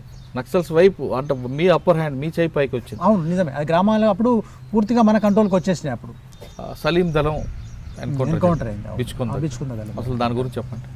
బిచ్చుకుందా వాస్తవం ఏంటంటే అది కంప్లీట్ ప్లేన్ ఏరియా. అంటే అది ఒరిజినల్గా ఎన్కౌంటర్ ఒరిజినల్ ఎన్కౌంటర్. వాళ్ళు జొన్న చేనులో ఉన్నారు. వాళ్ళకు అన్నం తీసుకొచ్చే మనిషిని వాళ్ళు పోలీసులు ఫాలో చేసి అతనితో వచ్చి దాడి జరిగింది. వాళ్ళకు అక్కడ నుంచి ఎస్కేప్ అయ్యేటువంటి పరిస్థితి కూడా ఏం లేదు. ఇంకా జొన్న చేనులో ఉన్నారు. జొన్న చేను ఒక చెట్టు చాటు అయితేనేమో ఆపుతారు, కానీ జొన్న చేను ఏమాగుతుంది? అందులో ఒక్కరినే బయటకు వచ్చిండు, సతీష్ అని, అంతే కదండి. మన దగ్గర అందుకే ఒకటే ఒక మనిషి బయటకు వచ్చిండు. అతను పాపం సిరిసిల్లోకి వచ్చిన తర్వాత ఇక్కడ చనిపోయిండు. అతను కూడా చనిపోయిండు. అది అక్కడ ఏమీ వాళ్ళకు కవర్ లేదు. బాగా నష్టం జరిగినట్లు పెద్ద నష్టం. నిజామాబాద్లో మొదటి నష్టం, చాలా పెద్ద నష్టం, మొదటి నష్టం. అంటే అప్పట్లో మావోయిస్ట్ పార్టీ నక్సల్స్ని పోలీసులకు కావాలని తీసుకొచ్చి పాయసం కలిపి అన్నంలో పాయసం కలిపి అది మానాలలో జరిగిందని ఉంది, కానీ అప్పుడు అక్కడ మైలారంలో లేదు. మైలారం అంటే మీరు అన్న సిరినపల్లి సలీం దళం అని అంటున్నారు. మానాల ఎన్కౌంటర్ గురించి చెప్పండి. మీరు అప్పుడు ఎక్కడ ఉన్నారు? మానాల ఎన్కౌంటర్ గురించి అప్పటికే బయటకు వచ్చినాం. మేము బయటకు వచ్చినాక ఒక 1-2 ఏళ్ల తర్వాత అది జరిగింది. దాని గురించి మీకు ఐడియా ఉందా? అదే నేను అంటే మామూలుగానే తెలుసు తప్ప బాగా ఏం తెలియదు. అది ఎన్కౌంటర్ పక్కా అది ఫైజన్ ఇచ్చి చంపేసిండ్రు అనేది బయట ప్రచారం జరిగింది. ఇప్పుడు కూడా బయట చర్చలలో కూడా ఉన్నది ఫైజన్ ఇచ్చి. మీరు బయటకు వచ్చిన తర్వాత మీ ఇద్దరు ఏ విధంగా బయటకు ఎందుకు రావాల్సి వచ్చింది? ఇప్పుడు ఏం చేస్తున్నారు? వాస్తవంగా బయటకు రావడానికి మా వ్యక్తిగతమైనటువంటి బలహీనత.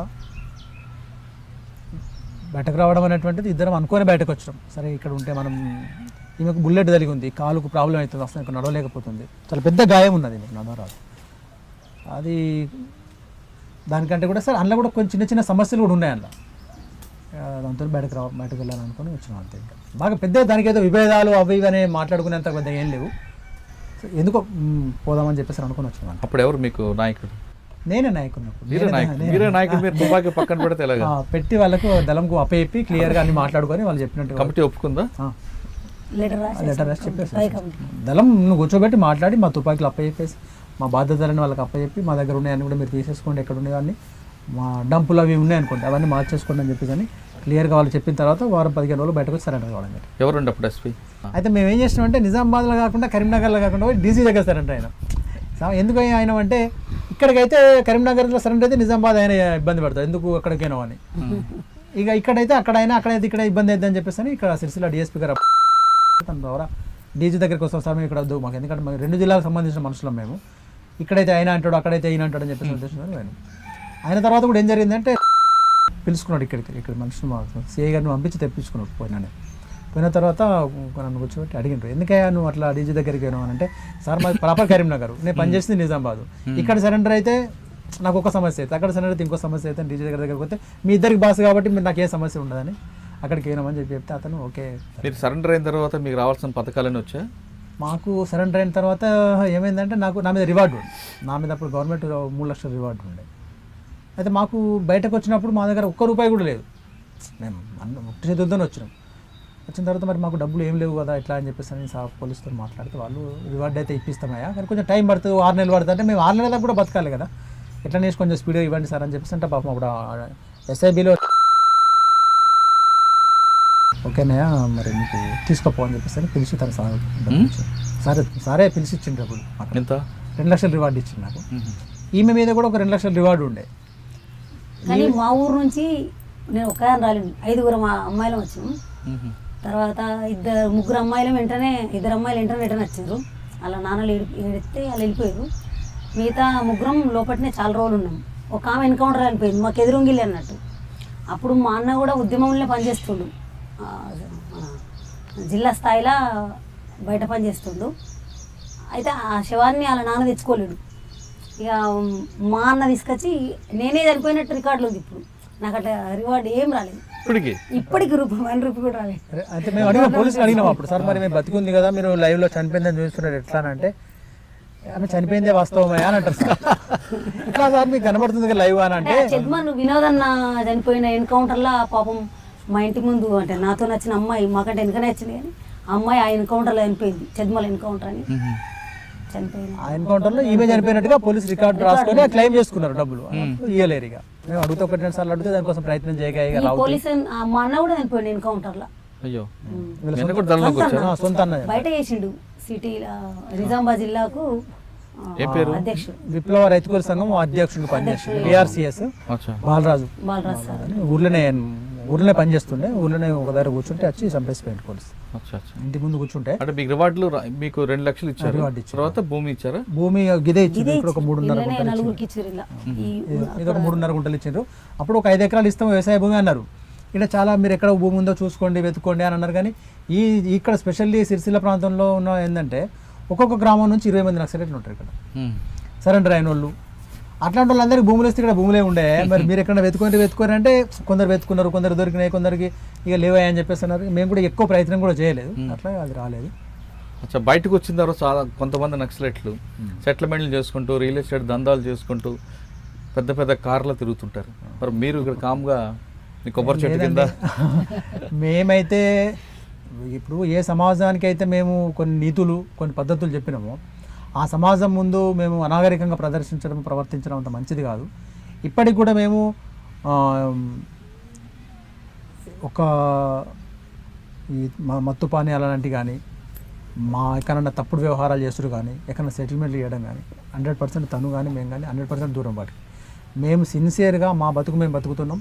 సమాజంలో ఫలానా వాళ్ళు నక్సలైట్లకు పోయొచ్చారు కానీ ఏ ఒక్కరికి అన్యాయం చేయరు వీళ్ళు ఇప్పటికి కూడా కొన్ని ప్రిన్సిపల్స్తోని కొన్ని పద్ధతులతోని నిబద్ధతతో బతుకుతున్నారు అనేటువంటి పేరు మాకు పోలీసుల నుంచి ఉన్నది, ప్రజల నుంచి ఉన్నది.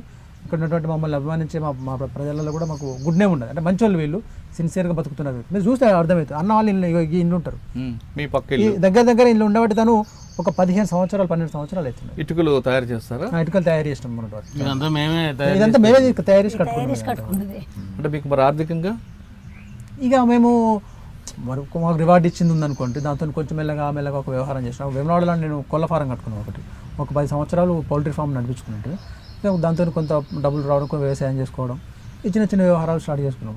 అప్పుడు కొంచెం భూములలో కూడా ఇప్పుడు ఎక్కడన్నా పెట్టుబడి ఎవరైనా పెడుతున్నారు అని అంటే మా వంతు కూడా 50,000 పెడతాం, మాకు ఏమన్నా అయ్యింది అని చెప్పేసి అట్లా చిన్నగా వ్యవహారం చేసుకుంటాం. సెటిల్మెంట్ మాత్రం కాదు, సెటిల్మెంట్ కాదు, అక్రమంగా 100% సక్రమంగా మా ప్రతి రూపాయి వెనకాల కూడా మా శ్రమ ఉంటుంది. ఎక్కడ కూడా తప్పు. ఓకే, ఇక నర్సన్న అలియా సిద్ధన్న, చెప్పండి అన్న, మీ ప్రయాణం ఎందుకు వెళ్ళింది, ఎక్కడెక్కడ వెళ్ళారు, మీ చివరికి మళ్ళీ ఎందుకు వచ్చారు? ఇక పోవడం ఇప్పుడు సంఘటనలు చెప్పాలంటే కొద్దిగా బాధ ఉంటుంది. ఎందుకంటే అది పోలీసు వాళ్ళకు తెలుసు, మాకు తెలుసు, ఇక్కడ ఉండే ప్రజలకు తెలుసు. అంటే మీకు బాగా బాధపడిన సంఘటన చెప్పండి పోనీ. ఇక బాధ అంటే ఇప్పుడు దాడులు మేము చేసినాం, మా మీద వాళ్ళు చేశారు. ఈ దాడులకి వెళ్ళి కొంతమంది మా వాళ్ళు చనిపోయారు, కొంతమంది వాళ్ళు చనిపోయారు. ఇవి ఎక్కడ ఏడా అనేది అంటే వాళ్ళకైతే తెలుసు. మొత్తం మీద సిద్ధన్న ఉన్నప్పుడే ఈ సిరిసిల్ల డివిజన్లో ఎన్ని ఎన్కౌంటర్లు అయినాయి, ఎన్ని ఫైరింగ్లు అయినాయి అనేది తెలుసు. గంభీరపేట దాడి చెప్పండి. గమ్మరపేట అక్కడ కాలేదు దాడి. మీరు పోలీసు దాడి చేశారట కదా? ఒక ఏఎస్ఐ అంటే చనిపోయిండు. సిద్ధన్న అనగానే ఇప్పుడు నాకు గుర్తుకొస్తుంది. అది నేను కాదు, మన పేరు వచ్చింది కావచ్చు కానీ వేరే అతను పోయి ఇప్పుడు మేము నాయకత్వం వహించేటప్పుడు ఒక 2 సభ్యులను తోలిచ్చిన వాళ్ళు ఎవరు చేసి వచ్చినా ఇక్కడ సిద్ధంగానే వస్తుంది. ఇది కోనరాపేటది? కోనరాపేటది మేమే. చెప్పండి అసలు. కోనరాపేట ఉండొచ్చు లేదు, కోనరాపేట మీద దాడి చేయకన్నా ముందే ఫెయిల్ అయినాం మేము. అంటే అసలు సంఘటన ఒకసారి చెప్పండి. మీరు అనేది కోనరాపేట పోలీస్ స్టేషన్ మీద దాడియా లేదా ఎస్ఐ గ్రామంలో? పోలీస్ స్టేషన్ మీద దాడి కాదు, ఎస్ఐ మీద దాడి చేశారు కదా. ఎస్ఐ చనిపోయింది. వెనక ఆయన పోతున్న క్రమంలో అంటే మా పార్టీ ఉన్నదని చెప్పి వాళ్ళు మూవ్ అయ్యి ముందుకు వచ్చారు. వాళ్ళు జంగల్లోకి వెళ్ళి పోగా వాళ్ళు ఇట్లా అత్తురట అని అంటే మేము ఇట్లా మాటేసినాం. మాకు వాళ్ళు వచ్చిన విషయం తెలిసిపోయింది కాబట్టి ఆ మాటేసిన దానిలో మా వాళ్ళు కొడితే ఎస్ఐ చనిపోయింది. అయ్యో, బాధపడలేదు మీరు అప్పుడు? ఇక బాధ అని అంటే ఆ టైంలో ఏం బాధ అనిపిస్తుంది చెప్పి, ఏ బాధ అనేది అప్పుడు వాళ్ళకు మాకు వారేనే. మేము గెలుస్తామా వాళ్ళు గెలుస్తారా అనేది ఉంటుంది కదా.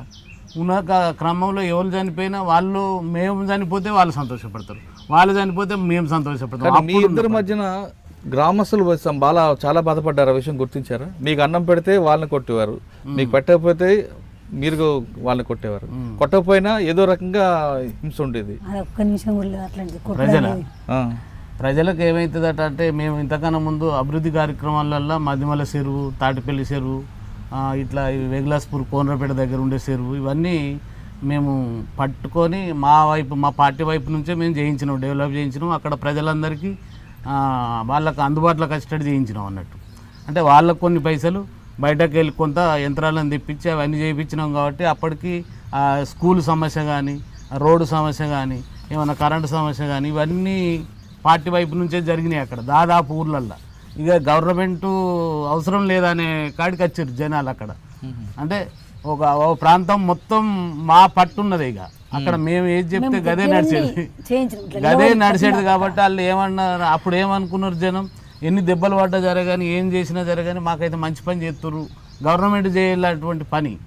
అప్పుడు ఏదో నక్సలైట్ వచ్చిరట అని అంటే ఇలా గక్కడెక్కడో పందిమడుగు, ఇక్కడెక్కడో గుంటపల్లి చెరువు, గక్కడెక్కడో వీరనపల్లి, గడ మధ్యమల్ల, ఇవన్నీ నక్సలైట్లు వచ్చినాకనే అవన్నీ ఈ గవర్నమెంట్కి గుర్తొచ్చినాయి. అంతకన్నా ముందు వాళ్ళకు రోడ్డు లేదు, ఏది లేదు. వాళ్ళు ఏదైనా బాగాలేకున్నా ఏమైనా హాస్పిటల్కి పోవాలంటే ఎడ్ల బండి విన్నో లేకపోతే కావడు పెట్టుకొని అక్కడ ఛత్తీస్గఢ్లో అక్కడక్కడ ఇప్పుడు చూపిస్తారు, ఇక్కడ చూపించలే అప్పుడు. కానీ ఈ పరిస్థితితో ఎల్లారెడ్డిపేట దాకా ఎత్తుకొచ్చుకున్నటువంటి పరిస్థితి. ఎల్లారెడ్డిపేట కాడ హాస్పిటల్ పెద్ద లేకపోతే సిరిసిల్లకి ఎత్తుకొచ్చుకున్నటువంటి. అయితే ఇట్లాంటి పరిస్థితులల్లో అవి జరిగినటువంటి మాకు ఇంకా మెయిన్ మధ్యమల్ల కాడ అయితే పేద ఎన్కౌంటర్ జరిగింది, 5 చనిపోయారు మా వాళ్ళు. అసలే ఆ రోజు ఏం జరిగిందండి? అది ఎన్కౌంటర్ అంటే ఇక అది ఇవే క్లాసులు, ఆ క్లాసులకు సంబంధించినవి ఒక 5-6 దళాలు వచ్చినాయి. ప్లీనం పెట్టినాం. దాన్ని కోనపేట పోలీస్ స్టేషన్ లేపాలనే ఉద్దేశంతో అదంతా అక్కడ మూవ్ అయినాం. అది ఒక 15 రోజులు జరుగుతున్న క్రమంలో వేరే వాళ్ళకు తెలిసి వాళ్ళే వాళ్ళే పేపర్ తెత్తురు మాకు. పేపర్ తెచ్చి రోజు ఇచ్చుకుంటూ పోతున్న క్రమంలో వాళ్ళు మెల్లమెల్ల పోలీసు వాళ్ళు ఎంబడి ఇన్వాల్వ్ అయ్యి ఒక 15 రోజులకు వాళ్ళు రెక్కి చేసిరు మేము ఎక్కడ ఉన్నాం, ఏ ప్రాంతంలో ఉన్నామని. రాత్రిలో కొంచెం కనబడ్డది. మళ్ళీ తెల్లారి 5 గంటలకు మా వాళ్ళు లేచి బయటకు పోతారు. కొంతమంది డిపీట్ అని కొద్దిగా అడ్వాన్స్ బ్యాచ్ అని ఒకటి ఉంటుంది, వాళ్ళు వెళ్ళిపోతారు. వాళ్ళు వెళ్ళిపోయినాక వీళ్ళందరూ కాలకృతాలకు లేచి బయటకు పోవాలి. అట్లా వీళ్ళందరూ పోయే టైంకు ఉన్నోళ్ళ మీద జరిగింది అటాక్. జరిగితే సెంట్రీని కొట్టేసారు. టక్క కొట్టేస్తే ఒక 2-3 చచ్చిపోయారు. అలానే ఒక మెయిన్ దాదాపు ఈ సిరిసిల్ల ప్రాంతంలో ఈ విప్లవ పార్టీని తీసుకొచ్చినటువంటి నరసింహారెడ్డి అని మనం చెప్తారు నాయన కొరుట్ల దగ్గర, ఆ నరసింహారెడ్డి అనేటోడు ఆ క్యాంపుకి వచ్చిండు. వచ్చి ఆయన ఉన్నాడు. అప్పుడు ఈ ప్రాంతంలో ఎప్పుడు 82 నుంచి జరుగుతున్నప్పటి నుంచి పరిచయాలు అనేటోళ్ళు ఎవరు లేదని అందరినీ కలిసిపోదాం అనే ఉద్దేశంతో వచ్చిండు. ఆయన ఆ ఎన్కౌంటర్లో చనిపోయాడు. అయ్యో, అప్పుడు రాష్ట్ర కమిటీ మెంబర్ ఆయన. మీరు ఎలా మరి తప్పించుకున్నారు? మేము ఆ రోజు గిట్లనే సెంట్రీ చేసి పెద్దోళ్ళు ఉన్నప్పుడు మేము కమాండర్లో సుధా చేసి ఇట్లా వండుకున్నాం. ఫైరింగ్ అవుతుంది. ఒక దళ సభ్యురాలని ఇప్పుడు హోంగార్డ్ పని చేస్తుంది. ఆమె వాళ్ళకు హోంగార్డ్ ఇచ్చారు ఆమెకు, గర్జన పెళ్ళి. ఆమె వచ్చి నన్ను అన్న లేవు ఫైరింగ్ అవుతుందని ఇట్లా గుంజితే లేని చూసాకలు అంత ఇక సప్పుడు అనుకో. అప్పుడు మేము తేలుకొని జెర్సేపు మా దగ్గర తుపాకి ఉండే మేము కొట్టినాం. అటు ఇటు కొట్టే వరకు ఎటు కొట్టుడు ఏందని వాళ్ళు మా వాళ్ళు కొట్టాడు మామినికి వస్తుంది, పోలీసు వాళ్ళు కొట్టాడు మామినికి వస్తుంది, ఇక్కడ వాళ్ళు కొట్టాడు మామినికి వస్తుంది. వీళ్ళు ఒక 20 మంది దాదాపు చిక్కిపోయిన వాళ్ళు. అందులో ఆ క్యాంపుకు ఎంతమంది 60-70 మంది ఉంటుంది. అయితే అందులో ఇక కొట్టంగా కొద్దిగా అందరికి ఇట్ట వంగ అక్కడ చిన్న రాళ్ళే ఉంటాయి. ఆ కుచ్చలు పోసిన కాడ ఇట్లాంటి ఈ కుప్పాసం ఉంటే దానికన్నా మా వాళ్ళు 10 మంది ఉన్నారు. నేను పోయేవాకాల ఏం జరుగుతుందా అని అంటే అప్పుడు పద్మక్క అని అటు చనిపోయింది ఇక్కడ నేరళ్ళ దగ్గర. ఆమె ఉండి ఏమైంది అక్క అని అంటే చుట్టూ ఫైరింగ్ అవుతుంది నాకన్నా ముందుగా లేచిరు. ప్రసాద్ భార్య సంధ్య రాజమౌళి వాళ్ళ భార్య ఉంది. దానిలో ఇక ఏమైంది అక్క అంటే చుట్టూ ఫైరింగ్ అవుతుంది అన్నాడు. అంటే ఇక నాతో ఇంకో 2-3 సభ్యులు ఉన్నారు. కొత్త వాళ్ళు మహిళలు బాగా వచ్చారు. వాళ్ళందరూ మొత్తుకుంటా ఉన్నారు. ఇక వాళ్ళని అందరిని పట్టుకొని ఒక సైడ్ నుంచి పోదాం పాని ఇటు కొట్టి అటు దిగినాం. ఇక దిగి ఒక గంత దూరం దాకా బెండింగ్లో పోయినాం. పోయి ఆడికెళ్ళి అటు తప్పించుకొని పోయినాం. ఇక పోయినాక ఇక 12:30 వరకు వార్తలు వస్తాయి, రేడియోలు ఉంటాయి కదా మరి. వార్తలు వస్తే ఎన్కౌంటర్లో 5 చనిపోయారు, పలానా పేర్లు రానే వచ్చినాయి. ఇక మేము సిల్లాడిపోయినాం. అటు ఇంత కొంతమంది ఇటు కొంతమంది అటు 20 మంది అందరు ఎక్కడో అక్కడ కలిసారు. మళ్ళీ ఒక 3 రోజులకు మాకు ఉంటుంది రోజు దినచర్యలో ఏముంటుంది ఫలాన్ కాడ మనది ఉంటుంది ఏపీట్ అని ఒకటి పెట్టుకుంటాం కోడ్. ఆ కోడ్ దారికి అందరికి ఏపీట్ అని మాకు రోజు అపార్ట్మెంట్ అని పెట్టుకుంటాము. అపార్ట్మెంట్లో కలవాలి. ఇప్పుడు ఏమైనా జరిగింది అనుకో ఆ ఊరికి వచ్చిన వాగాలి పొలం కాడ. ఆయన ఎన్నాళ్ళు ఉండని. ఇప్పుడు సిద్ధాన్న అనేటోళ్ళ ఇంటికాడ అడ్రస్ ఉంది కాబట్టి వీడికి మనిషిని తోలిస్తాడు ఆయన. ఆ ఊరు పోయి ఆడికి పోయి వీడికి వచ్చినాక వీడికి వాళ్ళని వస్తే ఫలాన్ కాడు ఉన్నాడు అన్న చెప్తే ఆడికెళ్ళి మనం ఇంకో మనిషిని పంపించి దాదాపు అక్కడ ఉండే నాయకత్వం వహించే నాయకుడు అనేటోడు అందరినీ చేసుకోవాలి మళ్ళీ. అట్లా మేము ఒక 2-3 రోజులకు మొత్తం కలిసినాక ఏమైంది, అప్పటికే మేము ఆ కోనరాపేట పోలీస్ స్టేషన్ అది ఇది అని అనుకున్నాం కదా. ఈ మా దగ్గరకు వచ్చిన మిలిటెంట్స్ దాదాపు ఒక 20-30 మంది ఉంటారు మా ఏరియాలో. ఆ క్యాంపుకి వచ్చిన వాళ్ళు దానిలో ఈ కోనరాపేట రెక్కి చేసేటోళ్ళు ఆయన దొరకలే. అయితే ఇది అయిపోయినాక మేము అట్లా వచ్చి నేను అతను పిలుచుకున్నా. ఎందుకంటే మనం అవన్నీ చేసినాం కాబట్టి నువ్వు అరెస్ట్ అవుతావు, మళ్ళీ నీకు ఇబ్బంది అవుతుంది, పైసలు ఇస్తాను నువ్వు ఎటనో వదిరా అని అంటే ఆయన రాలే. నాకేం కాదు అన్నాడు. ఆయనతో అది పోలీసులకు డౌట్ వచ్చింది. అక్కడక్కడ అటో ఇటో గుద్దుకుంటూ పోతారు కదా, ఉట్టుకనే ఊరుకుడా వీళ్ళు తుపాకీ లేకుండా. ఆడిడ దెబ్బలు తాకినాయి కాబట్టి డౌట్ వచ్చింది, పోలీసులు పట్టుకున్నారు. ఆయన ఇంటర్గేషన్ చేస్తే ఇదంతా మ్యాటర్ బయటపడేది ఇంత వచ్చింది పేపర్ తెల్లారి వచ్చింది పోలీస్ స్టేషన్ మీద దాడి పేలని. దాడి చేయడానికి నక్సలైట్లు సిద్ధమైనరు, ఇవాళ రేపు దాడి జరగబోతుంది అని పేపర్లో రాసిరు. అది మొత్తం క్లియర్ అయిపోయింది. మేము ఏమేం చేయాలనుకున్నది అంతా అయిపోయింది. ఇక అప్పటికే ఇక మళ్ళీ చేయలేము కదా. ఇక అయితే ఆడికెళ్ళి వాళ్ళు అంతా వెళ్ళిపోయినారు. ఇక లాస్ట్కు ఒక 2-3 రోజులు అయినాక ఎక్కడ వాళ్ళు అక్కడ వెళ్ళిపోయినాం. ఇక అది పెద్ద సంఘటన అనేది ఎన్కౌంటర్. అదే సమయంలో జనశక్తి కూడా మీకు పోటీగా తయారైంది. అప్పుడు అంతకన్నా ముందు అది. అవును, జనశక్తికి మీకు వారాలే నడిచింది. ఇక అది ఎప్పుడు అది 90ల కన్నా ముందు నుంచి, 90 కన్నా ముందు నుంచి వాళ్ళు మా మిలిటెంట్లను కొట్టుడు, మేము వాళ్ళ మిలిటెంట్లను కొట్టుడు, ఇట్లా జరుగుతున్న క్రమంలో కొంత నాయకత్వం అనేది కూర్చొని మాట్లాడడంలో లేట్ అయింది. లేట్ అయి మాట్లాడడంలో అక్కడ ఏమనుకుంటున్నారంటే మాదంటే మాదని, ప్రజలలో ఏం జరుగుతుంది అక్కడ పోలీసు వాళ్ళది కాదు ఇక్కడ జరిగేది. మా వాళ్ళే గెలిచిరంటే మా వాళ్ళే గెలిచిరని పెద్ద చర్చ ఊళ్ళల్లో జరుగుతున్న క్రమంలో ఇక లాస్ట్కు ఈ బండికాయలు కోసుకుడు ఇవన్నీ జరిగినాయి. దాదాపు వాళ్ళను మా వాళ్ళు కొట్టుడు, మేము వాళ్ళని కొట్టుడు, వాళ్ళు మమ్మల్ని కొట్టుడు, ఇవన్నీ ఊర్లలో జరిగిన కాలంలో ఇక కనీసం కూర్చొని మాట్లాడదామని అనుకున్నాం అన్నట్టు. మాట్లాడదామనే టైంకు వనపల్లి జంగళ్ళల్లో కూర్చున్నాము. వాళ్ళని పిలిపించడానికి కోసం అన్ని ప్రయత్నం చేసినాం, మొత్తం సామాన్ తెచ్చినాం. ఒక 15 రోజులు కూర్చొని మాట్లాడదామనే టైంకు 2-3 రోజులలోనే ఎడ్ల బండి మీద సామాన్ తీసుకురాగా ఆయన పోలీసు వాళ్ళు అక్కడికి వచ్చారు. ఎవరో ఇన్ఫర్మేషన్ వచ్చి ఆయన వాళ్ళని అరెస్ట్ చేస్తే వాళ్ళు ఉన్న దళం మీద చూపిస్తే అందులో వెనక బంధు నుంచి కొడితే అందులో మాకన్నా ముందు డీసీఎం అని రామచందర్ ఉండే, ఆయన మీద వాళ్ళ భార్య ఇందిరక్క అని రామచంద్ర అని ఇద్దరు చనిపోయారు. అయ్యో, మేము మిగతాలో వెళ్ళిపోయినాం అక్కడ నుంచి. అప్పుడు వాళ్ళ జనశక్తి వాళ్ళకి అనుమానం రాలేదు. ఇక జనశక్తి వాళ్ళు ఏమైంది తెలుసా, అది జనశక్తి వాళ్ళ దగ్గర కాంటాక్ట్ పంపినాం మేము వాళ్ళ నాయకుని దగ్గరికి. పంపితే ఏమవుతుందంటే వాళ్ళు తప్పించుకోవడానికి ప్లాన్ చేసారు. వాళ్ళు ఇక రాలే మా దగ్గర. వాళ్ళు రాక 2-3 రోజులు లేట్ అయింది. లేట్ అయ్యే వరకల్లా ఆయన ఫైరింగ్ అయింది. ఫైరింగ్ అయిపోయాక ఇక వాళ్ళు అటు మేము ఇటు. కానీ మీ ఇద్దరు పీపుల్స్ వారు జనశక్తి ఎదురుపడి కాల్పులను జరుపుకున్న సంఘటనలు ఉన్నాయి కదా? మత్తుగా ఉన్నాయి. అయితే ఏది వట్టిమల్ల కాడ జరిగింది. ఈడ రంగంపేట్ల వీళ్ళు అడిగిపోయి వీళ్ళు ఊరు దగ్గర జరిగితే ఇద్దరు చంపేసారు మా వాళ్ళు వాళ్ళనే చంపేసారు జనశక్తి వాళ్ళు. కానీ జనశక్తి సంబంధించిన సభ్యులు తలలు కోసి పోలీస్ స్టేషన్ తీసుకొచ్చిన పోలీస్ స్టేషన్ కాదు కానీ పంపించారు నాగంపేట. అది అప్పుడు దొంత మార్కెండే ఉండే. అది మేము అప్పుడు సభ్యులం కాదు, పూర్తి మిలిటెంట్. మేము అంటే ఊళ్ళో పనిచేస్తున్నాం కానీ అప్పుడు అంత దారుణంగా చేయాల్సిన అవసరం ఉందండి. అంటే వాళ్ళ చర్యలు కూడా అట్లా ఉండే. వాళ్ళు అక్కడ అట్లా వాళ్ళు కూడా చెయ్యద్దు, తలకాయలు కోయడం అనేటువంటిది కరెక్ట్ కాదన్నాం. తర్వాత రివ్యూలలో చంపడం కరెక్ట్ కాదు కానీ ఆనాడు ఉన్న పరిస్థితులు కొంచెం అడవికు ఉసిగొలిపినాయి. వీళ్ళు చేస్తున్నటువంటి చర్యలన్నీ కూడా అట్లా ఉండే. కానీ మీ ఇద్దరు కొట్టుకుంటే పోలీసులు కూడా చాలా సంతోషపడ్డారు కదా? అవును, పడతారు కూడా కదా. వాళ్ళు కొట్లాడుకుంటే మనం చేయాల్సిన పని వాళ్ళే చేసుకుంటున్నారు. పిట్టపోరు పిల్లి తెచ్చినట్టు ఉంటుంది కదా. అంటే మీరు జనశక్తితో ఒక పక్క పోరాటం, మరోవైపు పోలీసులతోటి అటు ఇటు ముగ్గురు మధ్యలో జరుగుతున్న పోరాటం. అది ఎక్కువ జరిగింది సిరిసిల్ల ప్రాంతమే.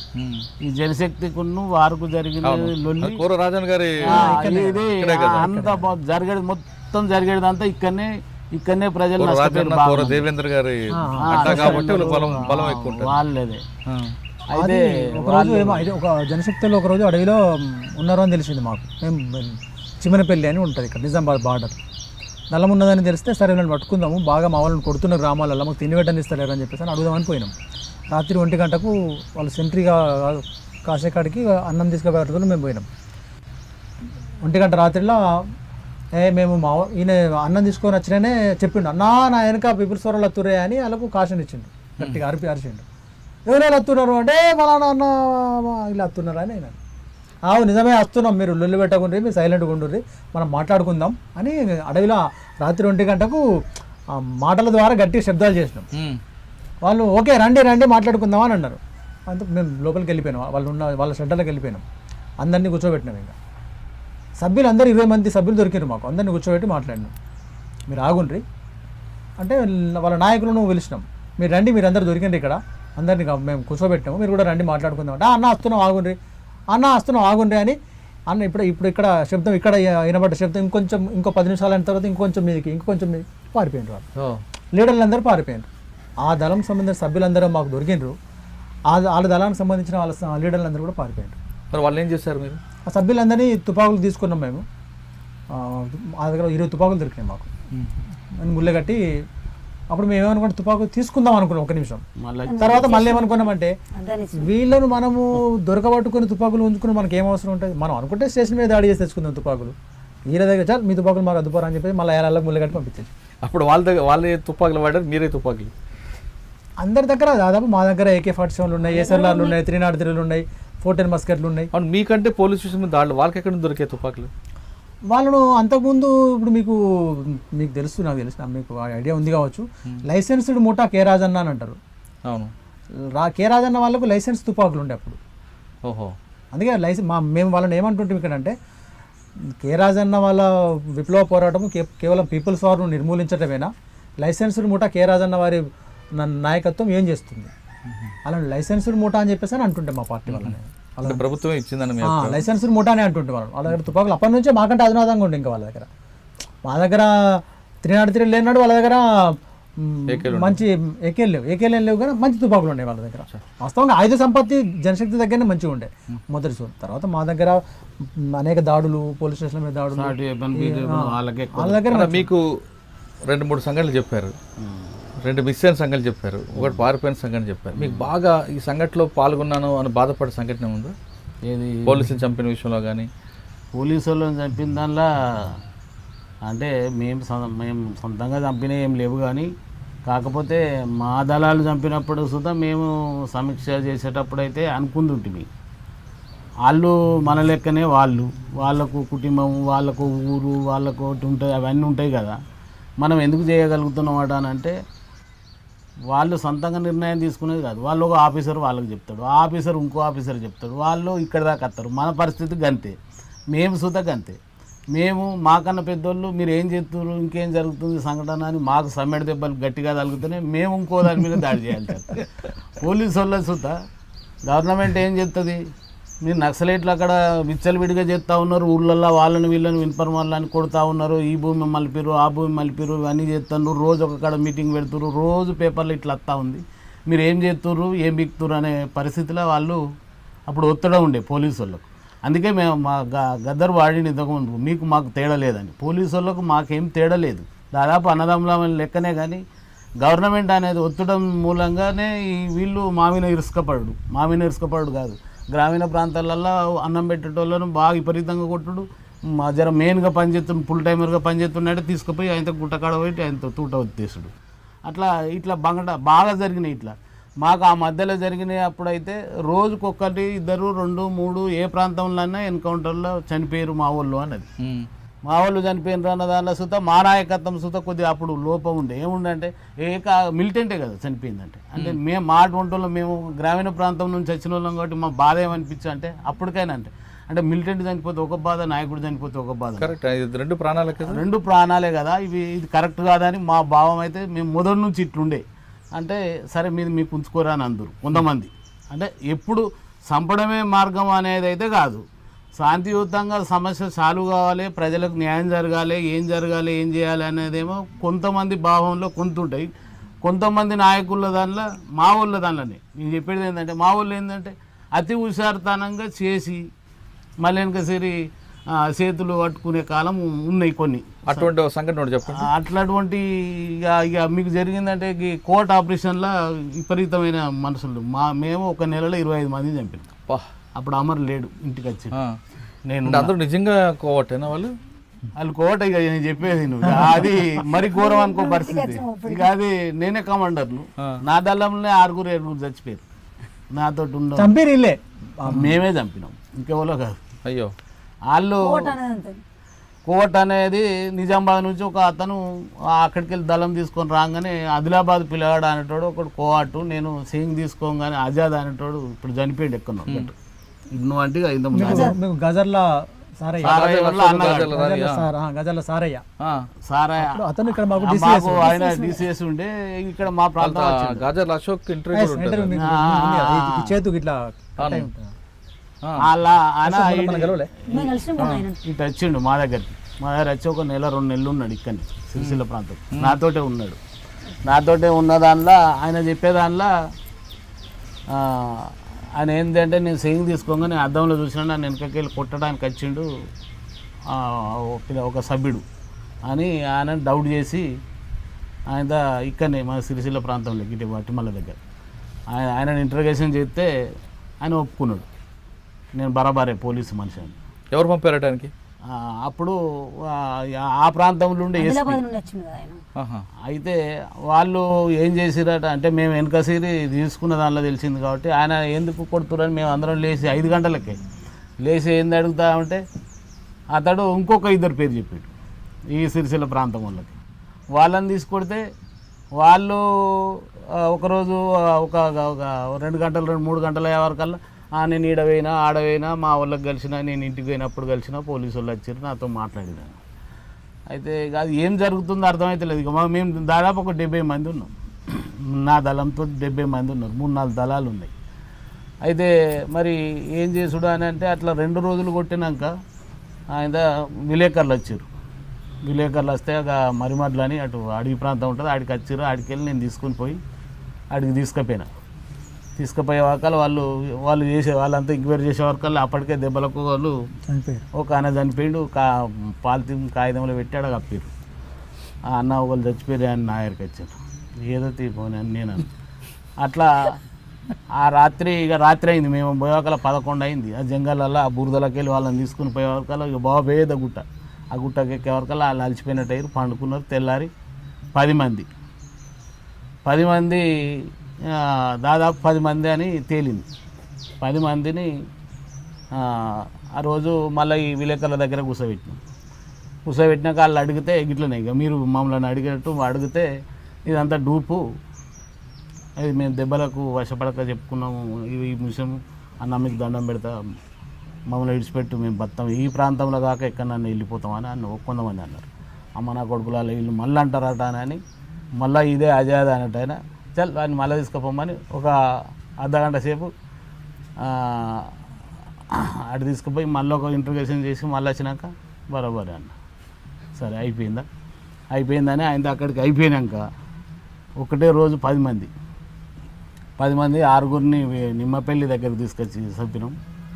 4గురిని మానాల కాడ 4 ఆడదెప్పి అది ఇక ఆ సంఘటన జరిగినాక ఇంకా ఉన్నా నేను ఇంకో సంవత్సరం దాకా పార్టీలో. అదంతా జరిగిపోయినాక ఇక దీని మీద మళ్ళీ రివ్యూ చేసుకోవాలి కదా ఇక ఎందుకు జరిగింది ఇంతమంది అంటే ఆ ప్రాంతంలో తిరుగుతున్న క్రమంలో ఆ చనిపోయేటోళ్ళు ఇంటికాడోళ్ళు పార్టీలు ఉన్నారు. ఇంటికాడ మిలిటెంట్ అనేటోడు ఇన్ఫార్మర్. ఇప్పుడు జనరల్గా ఎవరు మన హరిభూషణ్ భార్య చనిపోయింది చూడు నిమ్మపల్లి కాడ తిమ్మాపురం కాడ ఆమె స్వరూప వాళ్ళ అన్న భీమ్గల్లా అని భీమ్నార్లా ఉంటాడు. ఆయన ఇన్ఫర్మర్ అని తేలింది. ఆయనను చంపకన్నా ముందు సొంతం అక్క కదా ఒకసారి నువ్వు మాట్లాడుకోమని మాట్లాడినా ఆమె ఎంత మాట్లాడినా ఏం చేసినా ఏం చెప్పిండేమో ఒక్కడే పోయి ఒక ఆమెనే పోయి మాట్లాడింది. అయితే ఏం చెప్పిందేమో కళ్ళకు నీళ్ళు తుడుచుకుంటూ వచ్చింది. ఆమె తుపాకి చేతిలో ఉంది. ఇక వచ్చినాక ఒక 5-10 నిమిషాలు అయినాక ఇక తీసుకొని పోయినారు. ఒక బ్యాచ్ తీసుకుపోతే ఊరు దగ్గర పోయి కొట్టేసి రావాలి. ఇక ఈ జంగల్లో కొడితే ఎక్కడ దాకా మళ్ళీ వాళ్ళు వచ్చి తీసుకుపోవడానికి ఇబ్బంది అవుతుంది బాడీ అని ప్రతి దాన్ని ఇట్లనే జగిత్యాల దాకా పోయాను.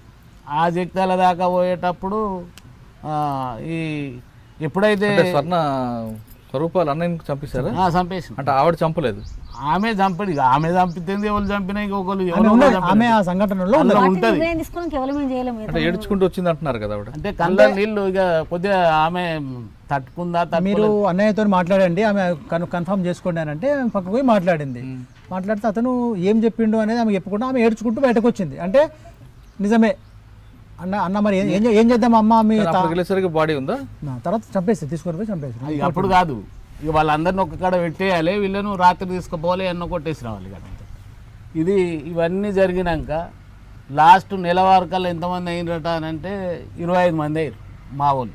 అంటే జగిత్యాల వరకు వెళ్ళారు అలాగే. జగిత్యాల దాకా వేరు ఇట్లనే ఇక వాళ్ళ దళం పోతుంది. ఇక మాకు మానాల దాకా మనం ఉన్నాము, మానాల గడికి మనం రిటర్న్ అయినాం ఇటు చింతకుంట అటువంటి ఇది అట్లా పోతున్న క్రమంలో ఇక అటు పొంగ తాపుకోడు కమాండర్ అనేటోళ్ళు సుతా బలయ్యారు.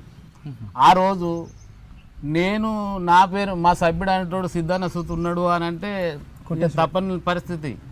ఇక మనం ఒక 2 రోజులలో ఒప్పుకోమా, ఏం చేస్తాం? ఇక అది ఒప్పుకుంటే బతామా అని అంటే బతకం, ఒప్పుకోనంటే రోజు కొడుతూనే ఉంటారు.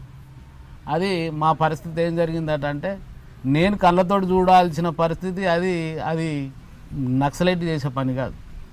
నేను పార్టీలకి వచ్చినాక సుతా ఇది చెప్పిన. దాదాపు మేము మాట్లాడుకునే క్రమంలో ఏమైందంటే మాకు చర్చ జరుగుతుంది. దయానంద్ ఉన్నాడు, ఆయన బతికే ఉన్నాడు ఇప్పుడు.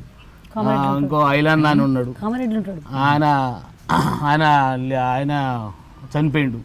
ఇంకో స్వామి అయినటువంటి ఇప్పుడు ఛత్తీస్గఢ్లో ఉంటాడు, లోకేష్ చందర్ అని ఆయన ఉన్నాడు. ఇవి మాట్లాడేటప్పుడు అంటే తర్వాత 25 మంది చనిపోయిన తర్వాత సమీక్ష ఇవి అన్ని ఎందుకు జరిగింది ఇట్లా అని మన దానిలో ఉన్నోళ్ళు మనం ఎక్కడెక్కడ అని నేను అన్న ముస్తాబాద్కు తీసుకొచ్చిన. ముస్తాబాద్ నుండి సుతా సిద్దిపేటకు పంపిన ఓ సభ్యుడిని. మరి మనం ఉన్నది ఆడ తెలుసు. ఆయన ఒకవేళ ఆ అభిప్రాయం ఉంటే మనల్ని పట్టించు కదా, అది పోలేదు. మరి కోనరాపేట దగ్గరనే ఉన్నాం, ఒకడున్న ఓ సభ్యుని పంపినాం. ఆ సభ్యుడు సుతా చచ్చిపోయిన దానిలో ఉన్నాడు. నేను చర్చ పెట్టింది గన్లు అన్నట్టు. అయితే మరి ఆయన చెప్పపోను ఆ రోజు అంటే ఒక సిద్ధన్న దళం సరిపోదా, పోలీసులకు సరిపోదా? అప్పటికే మా మీద విపరీతమైన దాడులు జరుగుతున్నాయి, ఎన్కౌంటర్ అవుతుంది, అత్తన్నాం పోతున్నాం. అప్పటికే ఇవన్నీ జరుగుతున్న క్రమంలో ఇవన్నీ బాధ వేసింది. ఇక మాకు బాగా అంటే బాగా బాధ వేసింది. దానిలో నేను అన్న అంటే మొత్తమే ఇన్ఫర్మల్ లేరా నీ ఉద్దేశం అని నన్ను అడిగిరాళ్ళు మనోళ్ళు ఉన్నోళ్ళు. నేను లేదని చెప్తలేను, ఉన్నారని చెప్తా. కాకపోతే ఎంతమంది ఉంటారు? మొత్తం 25 మంది ఉంటారా? 25 మంది ఉన్నాక మనకు ఇన్ని రోజులు బతకలేం కదా. ఎప్పుడో చంపేస్తారు వాళ్ళు అంటే అప్పుడే. ఇంతమంది లేరు, తక్కువ ఉంటారు, తక్కువ సంఖ్యలో ఉంటారు. మనం వాళ్ళు ఎవరెవరు అనేది మనం గుర్తించి మనం రాసుకుంటే రేపు ముందు బయటపడదాం. కానీ లేకపోతే వడవని చెప్పి ఒక 5-6 ఉంటారు ఉంటే అని అప్పుడు మేము అనుకున్న దానిలో ఉన్నది. ఆ బుక్లో రాసి ఏం చేశారంటే నీ అభిప్రాయం మేము ఇప్పుడే ఈడ క్లోజ్ చేయలేము, మేము రాష్ట్ర కమిటీలోకి పంపిస్తాం, సిద్ధన్న నువ్వు బాధపడక అన్నాడు. ఇక మనకు అప్పటి నుంచి బాధ మొదలవుతుంది, తుపాకీ సుతం మొదలవుతుంది, తుపాకీ బరువు అవుతుంది. అయితే ఇక అప్పుడు మనకు అనిపించింది ఇక న్యాయం లేదు. నేను సొంతంగా ఊర్లోకి పోయి వాళ్ళని ఇంటికాడికి వెళ్ళి మాకు 2 పిల్లలు ఉన్నారు అన్న, ఒక కొడుకున్నాడు. మరి నువ్వు తీసుకుపోతున్నావు, మా పరిస్థితి ఏమవుతుందంటే నీ కొడుకుని బంగారం వాళ్ళు చదివిస్తాం, మీ బిడ్డను చదివిస్తాం, నీకెందుకు బాధ, అదేంది ఇదేందని తోలుకొచ్చిన వాళ్ళం అవుతుంది. తోలుకొచ్చినాక మాతో వచ్చే ఆయన సంవత్సరం కాయలేదు, సంవత్సరం అయిన వాళ్ళు కొంతమంది ఉన్నారు, 6 నెలల వాళ్ళు కొంతమంది ఉన్నారు, 2 ఏళ్ళ వాళ్ళు ఉన్నారు, కొంతమంది 5-6 ఏళ్ళు ఉన్నోళ్ళు, 5-6 ఏళ్ళు ఉన్నోళ్ళు సుధా చనిపోయారు. ఇప్పుడు వాళ్ళ కుటుంబానికి మనం పోయి ఎట్లా చెప్పుడు, వాళ్ళకు ఏమని చెప్పమంటారు? అప్పుడు పార్టీలో సుధా ఒక కుటుంబం చనిపోతే 5,000 ఇవ్వాలి. అది పూర్ కుటుంబం అయితే 5,000 ఇవ్వాలి పార్టీ తీర్మానం. అది 50,000 ఇచ్చుడు. ఇప్పుడు ఇక్కడ బయట జరుగుతున్న ప్రచారం అయితే వాస్తవం కాదు, లక్షలు ఇస్తారు అది అనేది కాదు. వాళ్ళు సర్పంచులు అనేటోళ్ళు ఎవరన్నా మమ్మల్ని అడుగురు నిలదీసి, వరంగల్లో ఎన్కౌంటర్ అయింది అన్న, ఆ శవం తీసుకొచ్చడానికి నేను సొంతంగా 25,000 పెట్టుకున్నా, మీరు ఇస్తారే అన్న. మేము ఇచ్చుడు ఎక్కడికి ఒక్కటే 5,000 ఇచ్చుడు ఉంటుందని. ఇది ధర్మం మావయ్య అని అంటారు. ధర్మం లేదు బీరం లేదు, గంతే ఇచ్చుడు ఉంటుందని. అట్లా ఆ పైసల కాడ సుత కొద్దిగా మాకు అప్పుడప్పుడు జరిగింది. డబ్బులు వ్యవహారం వచ్చారు కాబట్టి ఒక క్వశ్చన్ అడుగుతారండి. పోలీసులు కానీ లేదా కొంతమంది వాదన మావోయిస్ట్ పార్టీ దగ్గర పీపుల్స్ వార్ పార్టీ, ఇప్పుడు మావోయిస్ట్ కానీ అప్పుడు పీపుల్స్ వార్ పార్టీ దగ్గర లక్షల డంపుల్లో ఉంటాయి. ఆ డంపులతో కొంతమంది సెంట్రల్ కమిటీ, స్టేట్ కమిటీ మెంబర్లు విలాసాలు ఉంటారు, వీళ్ళు మాత్రమే బలవుతుంటారు అనేది ఒక వాదన ఉంది. లేదు, వాస్తవం కూడా ఏంటంటే మావోయిస్ట్ పార్టీలో ఉన్నట్టు చాలా స్ట్రిక్ట్ కండిషన్ ఏంటంటే ఎవరైతే అండర్ గ్రౌండ్లో ఉంటారో వాళ్ళు 100% అండర్ గ్రౌండ్లో ఉండాల్సిందే. బయటకు వెళ్ళి ఏ ఒక్కనాడు కూడా సివిల్ డ్రెస్ కూడా వేసుకోవడానికి అవకాశం లేదు. యూజీలో ఉండాల్సిందే, తప్పకుండా మిలిటరీ యూనిఫామ్లో ఉండాల్సిందే. సరే, ఏదేని పరిస్థితులలో ఒక సెంట్రల్ కమిటీ మెంబర్ బయటకు వెళ్ళి ఏదో మీటింగ్ అటెండ్ కావాల్సిన ఉద్యమ అవసరాల కోసం అయితే తప్ప ఎవరు కూడా బయటకు వెళ్ళి జల్సాలు చేసే పరిస్థితి ఉండదు. అంటే కొంతమంది పోలీసులు చాలా స్పష్టంగా చెప్తుంటారు, సెంట్రల్ కమిటీ వాళ్ళందరూ బయటే ఉంటారు, యూజీలో వాళ్ళు మాత్రమే అడవులు ఉంటారు. కాదు ఒక్క నిమిషం, సెంట్రల్ కమిటీ వాళ్ళు మాత్రమే బయట ఉంటారు, యూజీ వాళ్ళు మాత్రమే లోపల ఉంటారు, బయట ఉన్న వాళ్ళు విలాసవంత జీవితాన్ని అనుభవిస్తుంటారు. కేవలం మీరు మాత్రమే లోపల ఉండి నలిగిపోతుంటారు. కాబట్టి మీరు బయటికి రండి అని వాళ్ళు చెప్తుంటారు. కానీ వాస్తవం మేము చూసిన కాడికి ఇప్పుడు మీరు చూడండి, మాకు నేను నల్ల ఆదిరెడ్డి కలిసి పనిచేసినాం, శీలం నరేష్తో కలిసి పనిచేసినాం, కటకం సుదర్శన్తో కలిసి పనిచేసినాం, తర్వాత సెంట్రల్ కమిటీకి సంబంధించిన ఇంకా కొంతమందితో కలిసి పనిచేసినాం, జంపన్న మొన్న బయటకు వచ్చిన జంపన్నతో కూడా కలిసి పనిచేసినాం. వీళ్ళు ఏ ఒక్కనాడు కూడా మరి మాకు తెలిసి బయటకు వెళ్ళి జలసాలు చేసిన పరిస్థితి ఎప్పుడు కనవాలి. ఎందుకంటే 100% మాతోనే ఉన్నారు, 100% మా తిండి తిన్నారు, మా ఛాయ తాగినారు, మాతో సెంట్రీ. ఒక్కొక్క సందర్భంలో మాకు నిద్రస్తుంది అన్న అంటే సరే మీరు పడుకోండి అని అతను సెంట్రీ చేసిన సందర్భాలు కూడా ఉన్నాయి. అంటే మేమేమో దాన్ని అయితే ఒప్పుకోం, ఎందుకంటే ప్రత్యక్షంగా వాళ్ళతో చూసినాం కాబట్టి. తర్వాత జల్సాలు చేసే గుణం కూడా కాదు. నేను మీకు ఒక ఎగ్జాంపుల్ చెప్తా. ఇప్పుడు సెంట్రల్ కమిటీకి సంబంధించిన సెక్రటరీ ఉన్న నంబాల కేశవరావు గంగన్న, అతను ఒక దండకారణ్యంలో ఒక మిలిటరీ క్యాంప్ జరుగుతున్నప్పుడు మిలిటరీ వాళ్ళు గ్రౌండ్కి వచ్చేసారు, అందరూ మొత్తం క్యాటర్ అంతా కూడా గ్రౌండ్కి వచ్చింది. తను కూడా బూట్లు వేసుకొని గ్రౌండ్కి వచ్చిండు. తన బూట్లో తేలు ఉన్నది, తను బూట్లు వేసుకున్నాడు, తేలు కుడుతున్నది ఈయనడు. కానీ తను గ్రౌండ్లో తను ఆగితే క్యాటర్ అంతా ఆగుతుందని చెప్పేసి తను మొత్తం ఆ గంట 2 గంటలు మొత్తం ఎక్సర్సైజ్ అంతా అయిపోయేదాకా ఉండి లాస్ట్కు ఆయన తీసి నాకు ఇప్పటిదాకా ఈ తేలు కుట్టిందని తీసి చూపెట్టి చంపేసి నల్లనే. అంటే నేను ఏమంటున్నా అంటే ఆ కమిట్మెంట్ ఉంటుంది. అది చూసి ఆశ్చర్యపోయాను, అరే ఇంత కమిట్మెంటా. అట్లాంటి సందర్భాలు చూసి ఇన్స్పైర్ అయినాను తప్ప జల్సాలు చేస్తున్నారు అని అనుకుంటే ఒక్క సెకండ్ అనుమానం వచ్చిన వాళ్ళు ఎందుకుంటాం, అలా ప్రాణాలు తృణప్రాయంగా ఎందుకు ఇస్తాం, దానికి ఎందుకు కమిట్ అవుతాం? మీరు ఆలోచించండి. ఈ మాట మేము అంటున్నామనంటే ఎన్నిసార్లు స్ట్రగుల్ అయి ఉంటాం. నిజమైన రోజు పేపర్లు వస్తుంటుంది, నక్సలైట్లు ఫలానా కాడ బెంగళూరులో దొరికిండ్రు, ఫలానా కాడ తుపాకులతో దొరికిండ్రు, ఫలానా కాడ డంపు దొరికింది, ఫలానా ధర 50 లక్షలు పోయినాయి, ఫలానా గోల్డ్ పోయింది, పోతుంటాయి. అది సెంట్రల్ కమిటీ అవసరాల రీత్యా పెద్ద మొత్తంలో డబ్బులు ఒక 10-20 రాష్ట్రాలలో ఉద్యమాన్ని నడపాలి, ఎస్టాబ్లిష్ చేయాలి, ఆ క్యాడర్కి సంబంధించినటువంటి అనేక అవసరాలు ఉద్యమం తీర్చాలని అనుకున్నప్పుడు ఒక కుటుంబానికే నెలకు 50,000 ఖర్చు అయినప్పుడు ఉద్యమానికి అయితే కదా. డబ్బులు కిందగానం జల్తాలు అన్నారు, కానీ మేము ఒక్కొక్క కాడ క్యాంప్ పెట్టిన కాడ దాదాపు ఒక వ్యాను సరుకులు తీసుకుపోయి పెడతాం అక్కడ. కనీసం సెంట్రల్ కమిటీ వాళ్ళు ఉంటారు అక్కడ, పెద్ద క్లీనింగ్ జరిగిన కాడ. ఒక్కొక్కళ్ళ దగ్గర 1,50,000 ఇవన్నీ ఉంటాయి. కానీ ఫైరింగ్ అంతా అయిపోయి చనిపోయి అంత వెళ్ళిపోయినాక ఎన్ని డబ్బులు దొరికినాయి అని అంటే అవి ఏవి చెప్పరు. మా కిట్లు అన్నీ పోతాయి, దాదాపు కిట్లు పోతున్నాయట అంటే డబ్బులు పోతాయి, దానికి సంబంధించిన డాక్యుమెంట్ పోతుంది, అన్నీ పోతాయి. ఆ సరుకులు అంటే అడ్బెట్టు అది ఎవరు ఆ ప్రాంత వాళ్ళు తీసుకుపోతారు కావచ్చు, కానీ డబ్బులు మాత్రం అయితే ఎవరు తీసుకుపోతారు? ఎవరు డబ్బులు చూపారు కదా, కిట్లు డాక్యుమెంట్లు చూపిస్తారు. ఒక్కొక్క పెద్ద ప్లీనం జరిగినప్పుడు ఫైరింగ్ అయితే దాదాపు ఒక 3-4 లక్షలు దొరుకుతాయి. అంటే ఆ ప్రాంతం అప్పుడు మేము చిన్నగా పెద్దగా వచ్చినాయి. ఆ డబ్బులు చూస్తే మేము మీకు ఎంతగానో లక్షలు కోట్లు తీసుకోం సార్. ఏం చేస్తామట అని అంటే, లక్షకు ఒక 5,000కు ఎక్కువ ఇస్తే నువ్వు సిమెంట్ పోతున్నావా బూడిద పోతున్నావా అని అడుగుతాం మేము. 5% ఇచ్చుడు. అలా వాడు కోట్ల రూపాయలు అది పట్టిండు, మేము కోటి ఇవ్వాలి అనేది లేదు. నువ్వు ఒక కోటి రూపాయలు పడితే దాని పద్ధతి ప్రకారంగానే ఇవ్వాలి పైసలు, గంతే తప్ప. కానీ డుబారా పైసలు తీసుకున్నాడు, బాగా ఇంతగానం తీసుకుపోయి ఇవన్నీ చేసుడు అంటే డబ్బులు ఉన్నాయి పార్టీ దగ్గర, డబ్బులన్నీ పంపిన పైసలన్నీ ఎటు పోయినాయి ఆడ అని అడిగితే అవి ఆ నాయకత్వం ఏడ పెట్టిరు ఎక్కడ పెట్టిరు ఏం అది గణపతి ఎప్పుడో ఇంటర్వ్యూ చెప్పిండు, ఈ కాలం కాదు బాగా రోజులకి. ప్రపంచంలో ఎవ్వరు లేని దగ్గర మా దగ్గర ఉన్నాయి డబ్బులు, అంత డబ్బులని అవి ఉన్నాయి. కానీ ఏమైనాయో మొన్నటి దానిలో నరేంద్ర మోడీ పెట్టిన దానిలో ఆ డబ్బులు ఏమైనాయి, ఎక్కడ పోయినాయి, ఏం చేసినాయి అనేది మాకు. ఒక సందర్భంలో గణపతి స్టేట్మెంట్ ఇచ్చినప్పుడు దండిగా డబ్బులు ఉన్నాయి దాయలేకపోతున్నాం, మాకు డబ్బులు కరువా. అయితే మీరు చెప్పండి, మీరు ఎందుకు బయటకు వచ్చారు? 25 మంది చనిపోయిన తర్వాత బయటకు వచ్చారా? 25 మంది చనిపోయినాకనే ఇక అది అంతా జరిగింది. అంతకన్నా ముందు ఇక మత్తు సంఘటనలు జరిగినాయి. ఇప్పుడు పోలీసు వాళ్ళ మీద మా మీద అవి జరిగినాయి. ఇక అవన్నీ చెప్తే ఇప్పుడు ఇవన్నీ మాకు గుర్తు చేస్తున్నాం అని ఇప్పుడు మేము ఈ ప్రాంతం వచ్చి ఉన్నాం. ఇప్పుడు దాదాపు మా మీద పెండింగ్ కేసులు మత్తుకున్నాయి. అంటే గవర్నమెంట్ మీద సలన్ అయినాం కాబట్టి అది మన పెద్ద మనసుతోటి ఈ గవర్నమెంట్ మమ్మల్ని ఎటు మెస్ లేకుంటూ ఉంటుంది. దాదాపు ఇప్పుడు నేను 2001లో సలన్ అయినా, 9/11 నాడు సలన్ అయినా. అప్పటి నుంచి ఇప్పటిదాకా ఏ ఒక్క రోజు సుధా పోలీసు వాళ్ళు నువ్వు ఏం చేస్తున్నావు సిద్ధాన్ని అని పిలవలే. అంటే మేము అంత కమిట్మెంట్గా ఉంటున్నాం. అంటే మేము ఏం పని చేస్తున్నాం ఏం చేస్తున్నాం అనేది దాదాపు వాళ్ళకి ఎప్పటికీ తెలుసు.